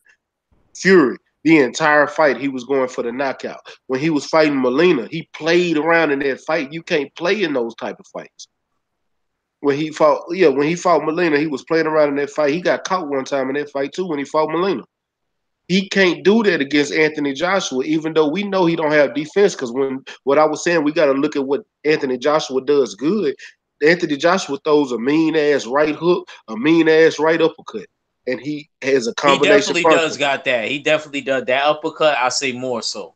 Yeah, that uppercut is real pretty and it's real sneaky. He get it in there. I haven't seen him throw it in a while. Shit, I'm gonna tell you this. You know, one thing that he does beautifully, that he really does. His body work is beautiful. Now, if he works to the body of Deontay Wilder, he's gonna slow him down. And he's gonna get his timing. He worked to the body. That's gonna leave that face open for that right hand, so we could click that button. But, you right. I mean, you right. You know what I'm saying? And I ain't gonna lie. I'm not gonna lie to you. Who besides Klitschko that knocked him down? That's what I'm saying. If slow ass Klitschko got there, and I heard about the sparring sessions with him and Deontay Wilder, even though that's just sparring. I also heard Klitschko hits harder than Wilder. What? No, he don't. No, hell no. Hell no. Who was that English dude? Who was that English dude? Who was that English dude that compared everybody's power? Who was that English dude? Stay ready. I know you're not bucking that. I know you're not bucking that. I know you're more intelligent than that. Stay ready. There was this dude I'm way from more London. intelligent than that. But you know, this is coming from a common opponent that said that. No, forget the opponent. There was a dude that sparred all of them from London. I don't remember his name. I've forgotten his name. I don't remember. You know who I'm talking about? One of them ones. Oh, man, and he compared everybody's power. He said AJ's power is like this, and then he was like, Klitschko's power is like this. He said Wilder's power. Come on, bro. That's a headgear. And he said they had 20 I know exactly what you're talking about. Thank you. Yeah, that dude. Yes, it was. It was a light-skinned dude. Go ahead. A light-skinned heavyweight out of the UK, man. You can find it. It's on YouTube. Oh, I forget his name, man. Kelly been gone like a motherfucker. I forgot you was even on the Thank you, my man, the Enigma. No, I'm not saying that Klitschko does. I'm saying a common opponent stated that Klitschko hit him harder than Wilder did. Yo, sometimes these dudes be lying. Leonard Boondle literally said that Keith Thurman hit harder than Earl Spence, and you had a seizure when Earl Spence hit you. I'm not trying to hear none of these goofballs. I'm not. No, but this dude, and on top of that, David Hayes too. David Hayes said that Deontay Wilder hits harder than Klitschko. He was another one who said it. Thank you. He said, yeah, you're right, Cali. On top of that, in that interview, David Hayes said you got to be on your guard at all times. He's one of them dudes, Deontay Wilder, where you got to stay laser focused at the whole time in the fight. There's certain dudes that hit that hard, even in the sparring session, where you got to... Yeah, he said Blood hits very hard, man. But he said that Wilder has a different power, man. He said well, Wilder wore 20-ounce gloves, and that shit felt like he would like that dude was wearing 8-ounce gloves. That's crazy. That's crazy. That is crazy. Man, I heard Wilder was knocking out mules when he was 10 I believe it. Just like they be telling me about Earl Spence. One of my dudes from Dallas said, yo, I trained with Blu-ray. When I trained with Blu-ray, he said it's different over here. He said, but when I trained with Blu-ray, and he said it wasn't that long because he ended up moving to New York. He said, yo, I felt like I could knock down a gorilla. I said, what? He said, yo, I felt like I could knock down a gorilla. I said, God damn, I need to go to Texas. Hey, brother. It's different down here, man. I'm gonna just say that, man. Yeah. Blu-ray is one of them cats, man. They can get you ready to go join the Navy SEAL Marines. I'm not bullshit. I believe you, 503. He not. And Blu-ray. I just remember that Blu-ray is gonna be training Wilder in the next fight. That's one of the rumors going around. I heard he want to work with Derek James and Bluray. That's what I heard. If he worked with Derek James, Tyson Fury might get knocked out in the third round. I heard that Derek James wants to work with Wilder, but I heard that Wilder was working with Blu-ray. That's what I heard. Oh, if he worked with Blu-ray, it's over. Oh, if he worked with Blu-ray, he might. In that 12th round, I'm still mad about that shit, dog. He had Fury out of there. He did not pounce on Fury like he normally do when he got dudes hurt. He was tired. But 503, can I say something, brother? He was tired. I just want to ask 503 something. 503, can I just say something, bro? Like, you my mans. I'm just saying, he didn't get counted out, though. Come on, if we go and defend Tyson in Tokyo, we got to defend Wilder. There's a lot of people that defended Tyson in Tokyo that I know didn't defend Deontay. It was a slow count, bro. It was a slow count. You know what? I put it on the Smoke City Mallcast, man. The dude was down at 211, and he was up at 221. I put the picture up there. It's okay. That's all I was saying. You see, there are a few things about that 12th round, yeah. Like first of all, I hear what you're saying, but equally for Fury messed up, man. All he had to do was stay on that stick and stay on that bicycle. Bring all day long. Bring, just stay on that bike. Right, everyone just dropped off. Oh, I don't know what happened. It'd be YouTube sometime. Oh yeah, they'll be right back on. Just kick everyone out. Yeah. All Fury had to do was just stay on that bicycle. That's all he had to do. Was staying up, but oh no, he wanted the glory. He wanted to go in there and give Wilder a run for his money. I think he wanted to try and knock out Wilder in that 12th round, and he felt that devastating power. But with the count, I've got a video on my channel with the count. and you should check it out. The count was it's not as slow as what you might think. And if you check the video, it's Fury is essentially up on his feet at 10 seconds, and I've timed it from the moment he hit the deck. Yeah. The referee picked up the count from the there was a lady in the a ringside assistant who was doing the count, and the referee picked up the count from there. It wasn't a slow count. It definitely wasn't a slow count. I can tell you that. I'm just speaking objectively. And if you check the thing, you'll see the time on it. Him being completely on his feet right there at 10 seconds, right? Yeah. But even though you're getting all the way up, you have to be completely coherent, but without them calling a fight, right? Yeah, I mean, the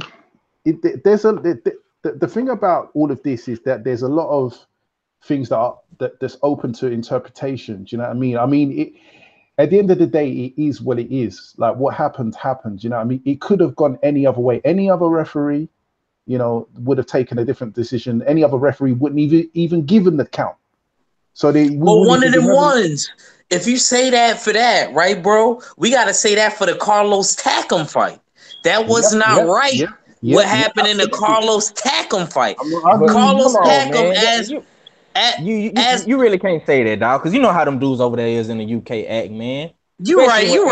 503. I'm not trying to argue with you. I'm not trying to argue. I'm just saying though, bro. Like they will throw the towel in for anything over there in the UK, especially AJ fight.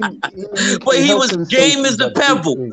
Like Tyson Fury said, he was game as a pebble. Came out swinging the whole time. Yeah, tackle that was stopped early. But in the UK, where they're very, very big on health and safety. Man, look, you can't even. Do you guys know what conkers is? Conkers, they're like All right, let me give you another analogy. Like you can't even put a pencil behind your ear because you might get a splinter. Health and safety this, health and safety that. It's gone crazy with the health and safety. So when it comes to boxing and things like that, they're really big on it. But that Takam fight, yeah, definitely he was stopped early, man. He was stopped early. But boxing, it's all open to interpretation. Like it is what it is. Any other referee would have taken a different decision. And it's definitely due a rematch. It's definitely due a rematch. And whether whatever you think about the count, whether you think he shouldn't have even got the count, whether Wilder should have pounced on him. What's done has been done. You know what I mean? And it's due a rematch. It's due a rematch. And it was a great fight. It was a great fight for boxing. It was. It really whipped up all the casuals. All the casuals were suddenly seeing two big guys in the ring, and one of them got dropped stone dead in the ring and rose up like the Undertaker.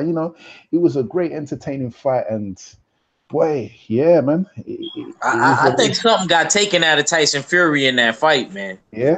I think so, man. I think so, man. It's known that when Deontay Wilder, if you go the distance with Deontay Wilder, you ain't exactly the same in the second fight. I'm just saying though. Yeah. Don't get mad at me, 503. Don't get mad at me. Bro. I'm just playing devil advocate, man. I'm not getting mad. I fuck with Wilder, man. I went and got a shirt made for the fight and everything. Wilder is my guy. But all I'm saying is we get lost in the South sometimes with him. We depend on the right hand too much. And sometimes go ahead, man. Go ahead. I would say that's like he said, that's my only thing. Sometimes we gotta be objective here and there. I'm a Wilder fan. I'm a diehard Wilder fan. I'm a diehard Charlo fan. I'm a diehard Earl fan. So y'all gonna hear me taking up for those four cats before I take up for anybody else in this sport of boxing.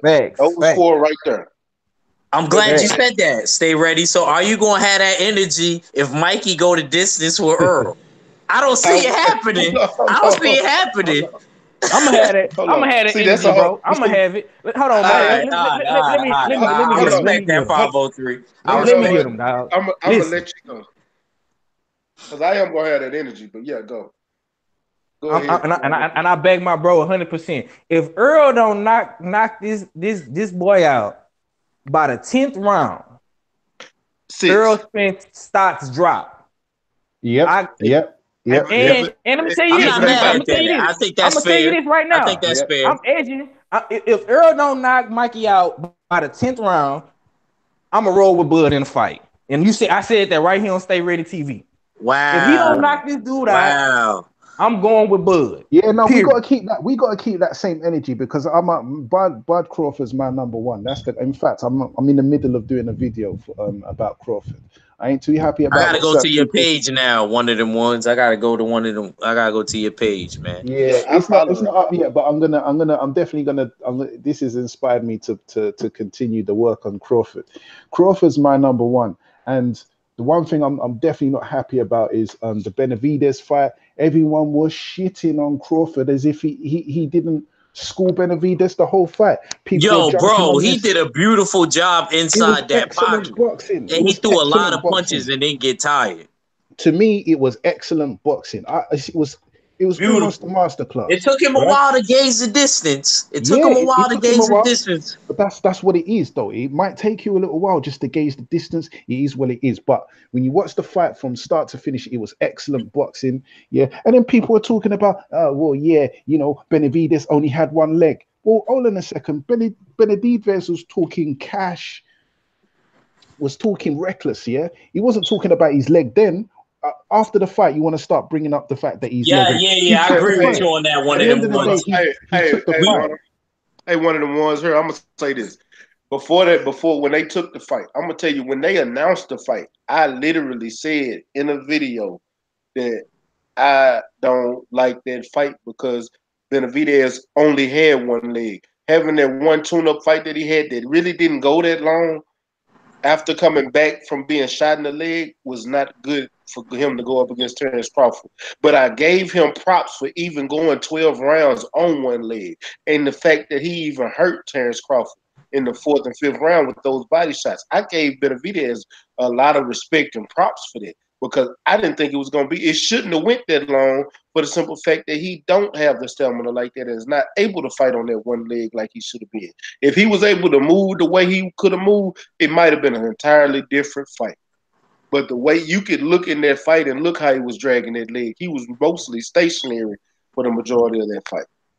Yeah. Now, the actual fight, the performance, just going off of the performance, it was an excellent performance by Crawford. Now, I hear what you're saying about the leg. It was, but he really should have got him out of there a lot sooner.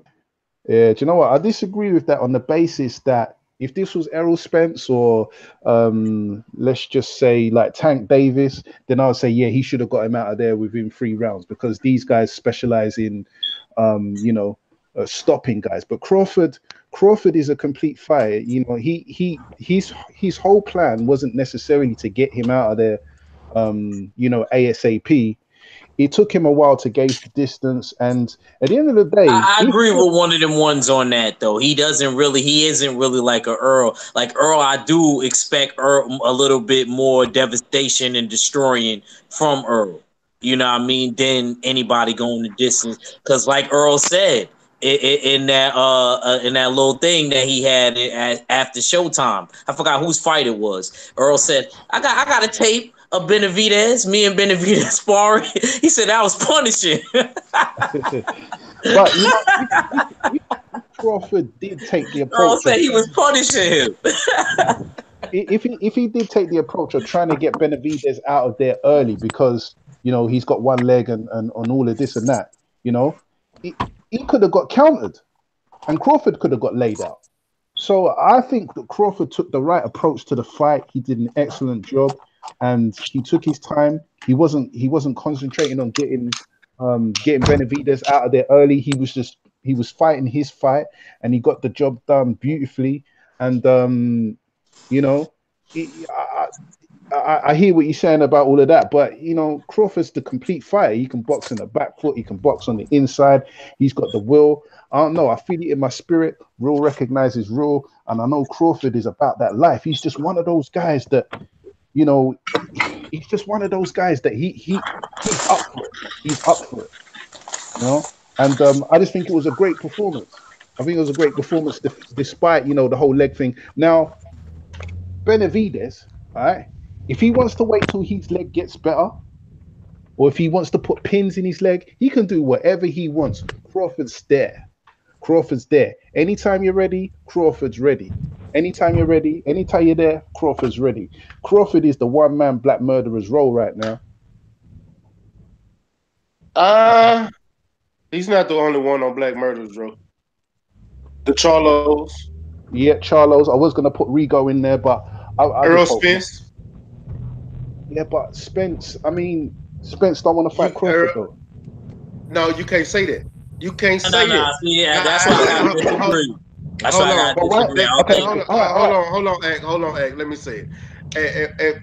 So, Warner, I'm not gonna take away from Terrence Crawford from what a Terrence Crawford fan and what y'all think right now. Let's start off with the beginning. Earl has been calling out every top fighter at 147. Am I correct? Yep. And nobody is trying to fight him, right? That's correct. Now he's finally got a title and he's able to get these top fights. He's able to get these top fights and he's still not able to get them, right? Yeah. Mm-hmm. Okay. So this is my point. With him not being able to get these top fights, he's finally get one that he's supposed to be getting pretty soon, which is Sean Porter. But Sean Porter's still ducking him. That's the fight that he wants. He wasn't even gonna take this Mikey Garcia fight because he thought he was gonna have a fight with Sean Porter. He's trying to unify the division. Now, Terrence Crawford came out later and they was on Twitter going back and forth. But Terrence Crawford has not came out in the public not one time and stated that he wanted to fight Errol Spence. Not one time. But you have Errol Spence came out in the public said, I'll fight Terrence Crawford. But he's not in the plans right now because I want to fight the people that I've been calling out that's been running from me. Now, when he get through fighting them, he said he's gonna get Terrence Crawford what he's been asking for. Now, I can't call that ducking. I call that trying to take care of your business. Yeah, because he's doing it. Yeah, and you got to think about this too. You got to think about this too, my boy. He was banking on getting the Keith Thurman fight because when he approached Keith Thurman in 2015, where Mayweather said, "I'll put them on my undercard for one of the belts." That's what Mayweather said because he believed in Earl. When see, we already knew about Earl down here. A lot of people didn't know about him, but Keith Thurman said, "Get you a belt in 2 years. We gonna make it happen." He was supposed to fight Keith Thurman. But we all know the Keith Thurman story and what happened, you know what I'm saying? And there ain't no disrespect to him, you know, but he straight up ducked. He ducked Earl worse than anybody did in the division because before Sean Porter was even relevant again, it was all about Earl and Keith Thurman. So it's basically he can't get none of these guys in the ring. Here go another thing. Sean Porter told Earl Spence, if you get a belt, I'll fight you. Earl went and got his belt. Sean Porter original belt, and guess what? Sean Porter went on and moved it and went the WBC route. Yeah, you never heard nothing else about that. Danny Garcia said, "Man, I ain't nobody scared of Earl. I'll fight Earl," but he's still not trying to fight. Earl got a belt. He ain't got no belt, and he's still not trying to fight Earl. Danny Garcia full of shit too. So all these top fighters is ducking Earl Spence. Earl Spence ain't ducking Terrence Crawford. Earl Spence just want the people he's been calling out when Terrence Crawford was at 135. Hey, do you know what? Stay Ready in 503. Let me just correct what I was what I said. Because I said what I said based on you know that interview where not interview the encounter that they had Crawford and Spence, and then Spence came out and said, well, why don't I take the easier route and fight Sean Porter? Sean Porter got a belt too. Why don't I take the easier route and fight Sean Porter? You know, then fight you. Right, but you just given the context, which kind of nullifies that. So what I said was based on Spence saying, "Well, I ain't gonna fight you now because I got Sean Porter and he's an easier target." So that's what I was saying. But you just explained the context in terms of because when Spence was dominating and he was calling out all these guys, Crawford wasn't even in the picture. He was at 140. Knocking out in Dongo. So you're right. And I'm gonna tell you this. I'm gonna tell you this too. I'm gonna add to what you're saying. That was a top rank event that Earl Spence went to. Earl Spence went there by himself. You got Terrence Crawford with his whole clique. Earl Spence went to their event in a whole nother state. He drove from Dallas to Oklahoma to their event to me because he knew Terrence Crawford was going to be there. That lets you know alone that he's not ducking Terrence, and he went to let him know that he's ducking Terrence. And if you want to fight him, tell your promoter and Bob Arum. He knows who to call, but he can't pick up the phone. Hey, Exactly. And then you got to think about this too. You got to think about this too. Why isn't they forcing Earl to fight after the Mikey Garcia fight? Because Terrence Crawford still has no opponent, and that's gonna always be a problem with Top Rank at 147. All the top 147 cats are on PBC. You scraping to find an opponent right now. You not finna fight Amir Khan. You not finna fight Kell Brook. Amir Khan is going to fight Kell Brook. Amir Khan, I just got a notification earlier that said Amir Khan says Kell Brook fight possible for March and April. Exactly. Yeah, that's the one thing I don't get about Crawford that I wasn't too happy about is why did he re-sign with Bob Arum, man? Why did he do that? I mean, I thought to myself, no, you know what? I don't know the details. Maybe there's something in that contract that is very, very beneficial to Crawford. Because man, it's an easy lick, bro. And Bud is a loyal cat. Bud has the same people that he's been around him for years. Red, Macc, you know what I'm saying? He has all these guys that he came up with around him. Bud is a loyal dude. He never is gonna turn his back on them cats. And Bob Arum is the dude that gave him an opportunity. Because if you really know Bud and the story of Bud, he was sparring Timothy Bradley. He was a sparring partner for Timothy Bradley versus Manny Pacquiao. That is how Bud got his recognition. And Tim Bradley put the word in to Bob Arum and say, hey man, this dude right here ain't no sparring partner. You know what I'm saying? This kid really got skills, man. He went unnoticed because he didn't make it in the amateur system. He lost. So with that being said, that's how Bud got his recognition. Bob gave him that shot, and he's loyal to that. And now that he sees he getting this big payday, 3.5 million a fight, and you fighting on the biggest sports platform that we have in America, that's why he did what he did. You know what I'm saying? And I can't knock him for that because it's an easy lick. Now Bob Arum is gonna have to keep his word with us and make the fight with him and Earl, and that's what you're gonna have to do. We need that fight by 2019 or the beginning of 2020. Yeah, you know Bob Arum running around talking about Al Heyman is a ghost. He's not even real. Sam Watson made him up. How? Well, that man that been involved in some of the biggest fights in America. He's been involved in some of the biggest concerts in America, and he's just put together one of the biggest deals in the UK, a television deal for boxing. So for anybody to say that man is fake, you just don't want to deal with him. You know he real. You done sued him and took him to court, so you know he real. Hey man, I'm on record as saying when this first came up, when this question first came up, Terrence Crawford and Errol Spence. When it came up around, what was it, like May-ish time, people started to talk about, Crawford and Spence. It was before the Jeff Horn fight, I think it was, because that was Crawford's kind of introduction into the welterweight, and people were saying, well, how's he going to perform? You know, and once again, Crawford performed beautifully. He bullied the bully, you know. But I was on record as saying, boy, Errol Spence and Terrence Crawford. You know what? I don't even want to see that fight.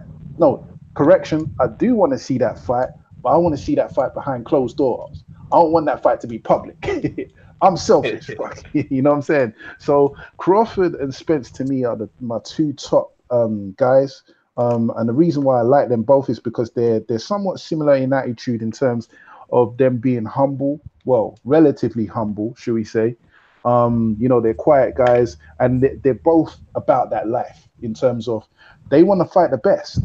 They want to fight the best. Both Spence and Crawford want to fight the best. And before, you know, things started to advance and so forth, it was that, well, why doesn't it happen? You know, it should happen and so forth. So I think they're both similar, not in the ring, but I mean, in terms of character, they're both kind of similar.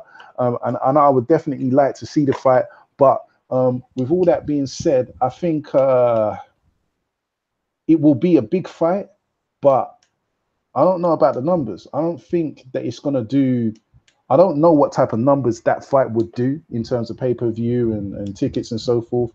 But I think that fight is a hardcore boxing fans fight. It's not a fight that the casuals are going to latch onto. Hey, Cali, what you doing over there? You been quiet, man. Cause this is one of your topics you normally jump in on.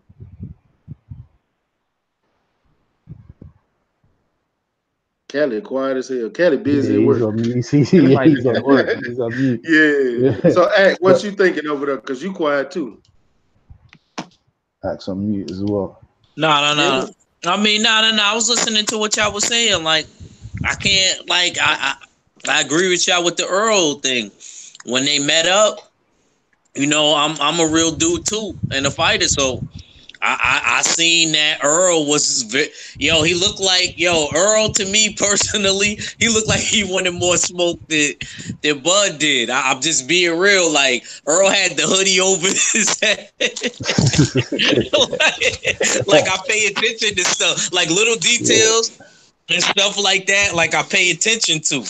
Like he was like, and then his mans like ended up hopping in the conversation, and then Earl was like, "Tell your nigga to shut up." You know what I mean? Like all of them little things in motion. I was just like, "Damn, yo, this nigga Earl really wanna like." Yeah, he came in on his Texas Chainsaw Massacre shit. Yo, man. Word. He Y'all wasn't can't call playing, him bro. no Jason Voorhees and nothing like 503 said. Y'all gotta call him Leatherface. He's the Leatherface of this shit. Earl knew from the moment he said that. Earl knew that guy wasn't a threat. He wasn't a threat from just the way that his body, like when Earl checked him, from the first few seconds, you knew that guy wasn't a threat, and he kind of it was like Earl. I don't know, man. Earl just had like that aura to him. To me, I wasn't even there, but I was just like, damn, yo. And I watched it like a few times. I was like, damn, like Earl really like came in the building like he didn't really care, like. He was really like going out. Like I felt like I don't know, man. I'm not saying Crawford was scared either. I'm not saying Crawford was, but Crawford was making more joking gestures to me. He was more like the Joker, and I would say Earl was more like Bane. Like he wasn't playing around. Like I think it was more banter than anything. It definitely wasn't hostile. It was more banter. You can tell that they were, they had some kind of communication or relations. But well, actually, I shouldn't say that. That sounds kind of mad. But they had some kind of communication behind the scenes. So. It was more kind of like, just jokey kind of like barbershop banter,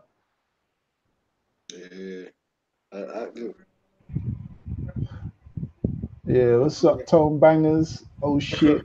Oh damn, is that his name? Oh shit. Yeah, that's his name. What's up with it, Tone Bangers? What's going down? Jay Thomas. Oh shit, what's up, man? Yeah, let me cause y'all come in out of time. I seen that guy. Oh shit. I seen him in the comment section. Yeah, I was looking at it. So man, look, we've been on here for quite a while, man. We've been on here about man, it's been about 2.5 hours. Damn. But man, hey, one of the ones I'm gonna have to, man, keep in touch, man. I can bring you on a regular because we can sit here and talk all the time. Ack come on with me every time I go live, so that's only when I'm doing interviews is when I really be on here by myself. And I know I can catch my boy 503 line. He riding up 290 probably right now, head to work. What time is it where you guys are? Nah, man. I just went and got my kids, man. But it's 5:52 where we at Texas time. Yeah. All right. 5:52. Yeah. Okay. Yeah, it's like midnight where I am. So me is 6:52. I'm like an hour ahead of them. Oh, got you. Yeah, it's like midnight where I am. So, but yeah, no, definitely 100, man. I definitely, I love to I love to talk boxing, man. And yeah, anytime you're ready, just holler at me, man. I'll definitely love to come on and chop it up. Yeah, I appreciate your knowledge and your views. Both my man New York, the New York cat, 503, stay ready. Why I gotta be the New York? I'm just waiting for man. Y'all tell the folks where they can follow you, man. Oh man, so I just got a new channel. it's one of if you just click on my channel, it's one of them ones. Media. I'm starting to do a few videos. I get a little disheartened sometimes because I get halfway through and I just think, I can't be bothered. I'll just leave it. But then, when we have these kind of conversations, I think, you know what? Let me continue and try and put this out there and see what people think. But yeah, if you just click on my name, One of Them Ones Media, you should see some content from me. And yeah, that's about it, man.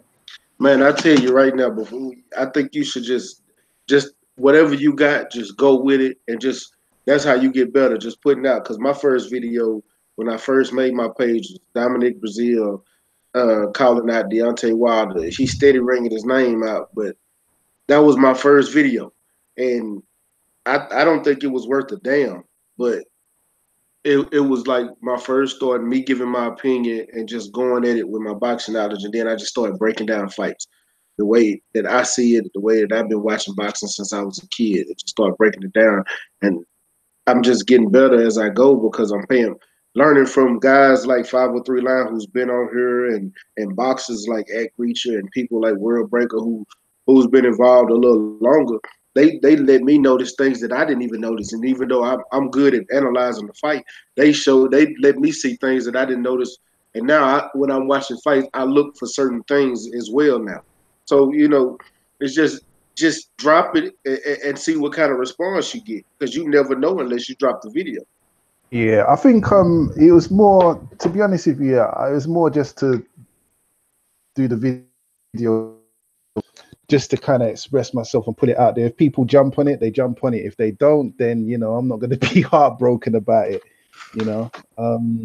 But yeah, I'm gonna try and do some more things, And I really appreciate you letting me chop it up with you guys on the panel. And I'm gonna do it again tomorrow because I'm gonna do a pre-fight for the weekend for all the fights, breaking them down, and why I think breaking down the Gilberto Ramirez and Jesse Hart fight, breaking down the Canelo fight, breaking down the Daniel Dubois fight Sunday. Because that's actually the fight that I'm really looking the most forward to for the weekend, is seeing Daniel Dubois this weekend. Oh, Dubois, you like Dubois, yeah? Yeah, I like Dubois. I think he's gonna be a great fight. I think he's gonna be a great fighter. Yeah, Dubois. He's all right, Dubois. But just before we go, how you feel about? I have to laugh when I say the guy's name. How you feel about Joe Joyce? He's too slow. As far as a heavyweight, because you know what, and I promise you, every English person that I've ever met, they always ask me, what do I think about Joe Joyce? And I tell them he's slow. Yeah. If he moves up in the rankings and he's fight somebody like he's calling out Luis Ortiz, if he fight Luis Ortiz, it's gonna end his heavyweight career. As far as being a top tier name, he needs to keep moving up the ranks and fighting these other fighters so he can get his timing better. Because fighting somebody that's a counter puncher off the bat, you're not ready for nobody. Now, don't get it wrong, he hits hard as a motherfucker, but he's not ready for nobody like an Ortiz or Wilder. He's not ready. You're absolutely right. I think you're right. Yeah. You know who would I like to see him fight right now? I'd like to see him fight a Jogger. I'd like to see him fight FL Jogger right now. That would be a great fight. Mess him up. I think he do too, but as far as his career, they both kind of in the same position. Man, he don't want to go against that Texas smoke. Man, you try to get that man killed. Well, he don't want to fight Daniel Dubois either. Daniel Dubois knocked him out as a sparring. Hey, stay ready. Jay Thomas said that the Dubois fight's been cancelled. Oh man, it has been cancelled. Yeah, he's got the flu. Oh, ain't that about a bitch? Why wouldn't you get your flu shot, bro? Oh no, man. The flu's going around in London, man. Who gets the flu? I've never got a flu shot in my life. Oh, no, never. Me neither, bro. I don't believe in that flu shot shit, dog. Me neither. I don't believe in all this shit, bro. Y'all never got great immune systems out there. Y'all also don't. It get cold out there? Hell yeah. It just don't get cold as it do up there. I've never had the flu. It'll snow here. I've never had the flu, bro. Hey, But I bro, let me think tell you your something, weather's man. different though. Your weather's. Do you have snow in Texas? I ain't hear Like, you right. Bro, we got some of the most bipolarist weather ever to mankind, bro. I'm telling you, like no lie, Stay Ready can allude to this. It was just 40 degrees 2 days ago. You know what I'm saying? It snowed a couple of weeks ago. You know what I'm saying? And now it's back up to the 50s and 60s, bro. This weather down here is retarded, man. Here, I'll give you an example. The week before Thanksgiving, it literally snowed here, and it wasn't nothing but 60 degrees. It was 60 degrees outside, and it snowed. Damn, I would take 60 degrees. It'd be like But negative it's 30. bro, it was snowing. Yeah, y'all right though. Out there, yeah, that's kind of crazy. Yeah, and we get a constant wind off the Gulf. So if it's cold, like it's a different cold than y'all, because we down here by the ocean. So if it's cold, like a 40, 47, the wind chill makes it about 30, about 35, 30. So it's gonna be colder. Yeah. It, It's the wind that oh gets you, man. man. So yeah, we get cold weather. It's just we don't. Flu season here is different than flu season up there. We get people that get the flu down here, but I've never got it. I don't know how people get. I've never gotten the flu. I've had colds. I've had pneumonia. I've had strep. I get strep throat every year. I've never had the flu. I heard it rains out there a lot in London. One of them ones. Yeah. I mean, London. Yeah, it rains a lot, man. I mean, we're island, so we kind of just get battered by the Atlantic and the English Channel and everything. So, I mean, it hasn't rained. To be fair, it hasn't rained for maybe a good 3 months. But when it rains, it tends to rain consistently for a while. I would say that our weather is somewhat similar to New York, but New York is kind of like an extremer weather pattern to London. So we get snow as well. Like our seasons are match yours in New York. But New York tends to be a bit more extremer than. It's funny that you say that. It snowed today. Yeah. I heard about that. I don't know how I heard, but I know that it's been snowing in New York. But in London, it's kind of mild right now for this time of the year. It's usually -degrees, but it's quite mild at the moment. So it's a bit all over the place, the weather at the moment. Yeah, man. It's kind of like here in Texas. Hey, Ack, go on and tell them how they can follow you, bro. Y'all can follow me on Facebook at the Ageless Anthony Force. Y'all can follow me on Twitter at @_legend. Y'all follow me definitely on YouTube at ACK-Reacher #45. Y'all definitely remember that one because I want y'all to give me more subscribers. I mean, if y'all come, I'm kind of like one of them ones where I do videos every once in a while. I really like guest starring people's shows like my boy Stay Ready, World Breaker. But I do videos. I've really been doing a lot recently. I actually chilled maybe for about a couple of days. But yeah, man, it was great to be on. One of them ones. It was good to meet you. I'm gonna try to find your page as soon as I can. 503, don't be mad at your boy. I know we had a little disagreement, but I still love you, bro. And I'm still planning on coming to Texas one day and getting some of them wings in Houston. You heard? Yeah, you heard that. Hey, man, it's all love, man. I just like playing devil's advocate, man, being objective to the topics, man. I don't like being biased at all because let the Eddie Hearn lovers and the AJ fanboys tell it. We wilder fanatics. That's what they like to say. Yeah. So no, but that's good that y'all did that because if there ain't no threat out there, then what is the point? Right. If there's no threat out there. When it comes to the Cholos, I'm biased as shit. I ain't gonna lie to you. I know. You as well as you should be. Oh yeah. When it comes to them, let me tell you something. I'll be more lenient on Arrow, bro. But when it comes to them Cholos, man, I got my pom-poms and my shirt on, brother. Yeah, I'm waving my pom-poms. I'm telling you, I don't give a damn. Hey, man, I respect your opinion. I respect your opinion, man. And it's always good to have that objective view, you know, rather than trying to just go along with the wind and everybody's saying Wilder, so I'll just go along with Wilder. You know, if you feel a certain way, man, that's why I really enjoyed your comments, the things that you were saying earlier, you know, about Wilder and what you were saying about AJ. I mean, we're on different sides of the fence, but I respect your views, man, and I like that, man. You're not trying to be an arsehole or anything, or you know, a fanboy or anything. So yeah, man, I appreciate that, man.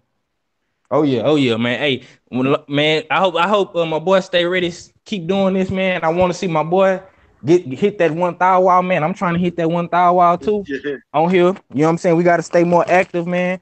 I've been falling off a little bit, you know, because the state of boxing been sorry.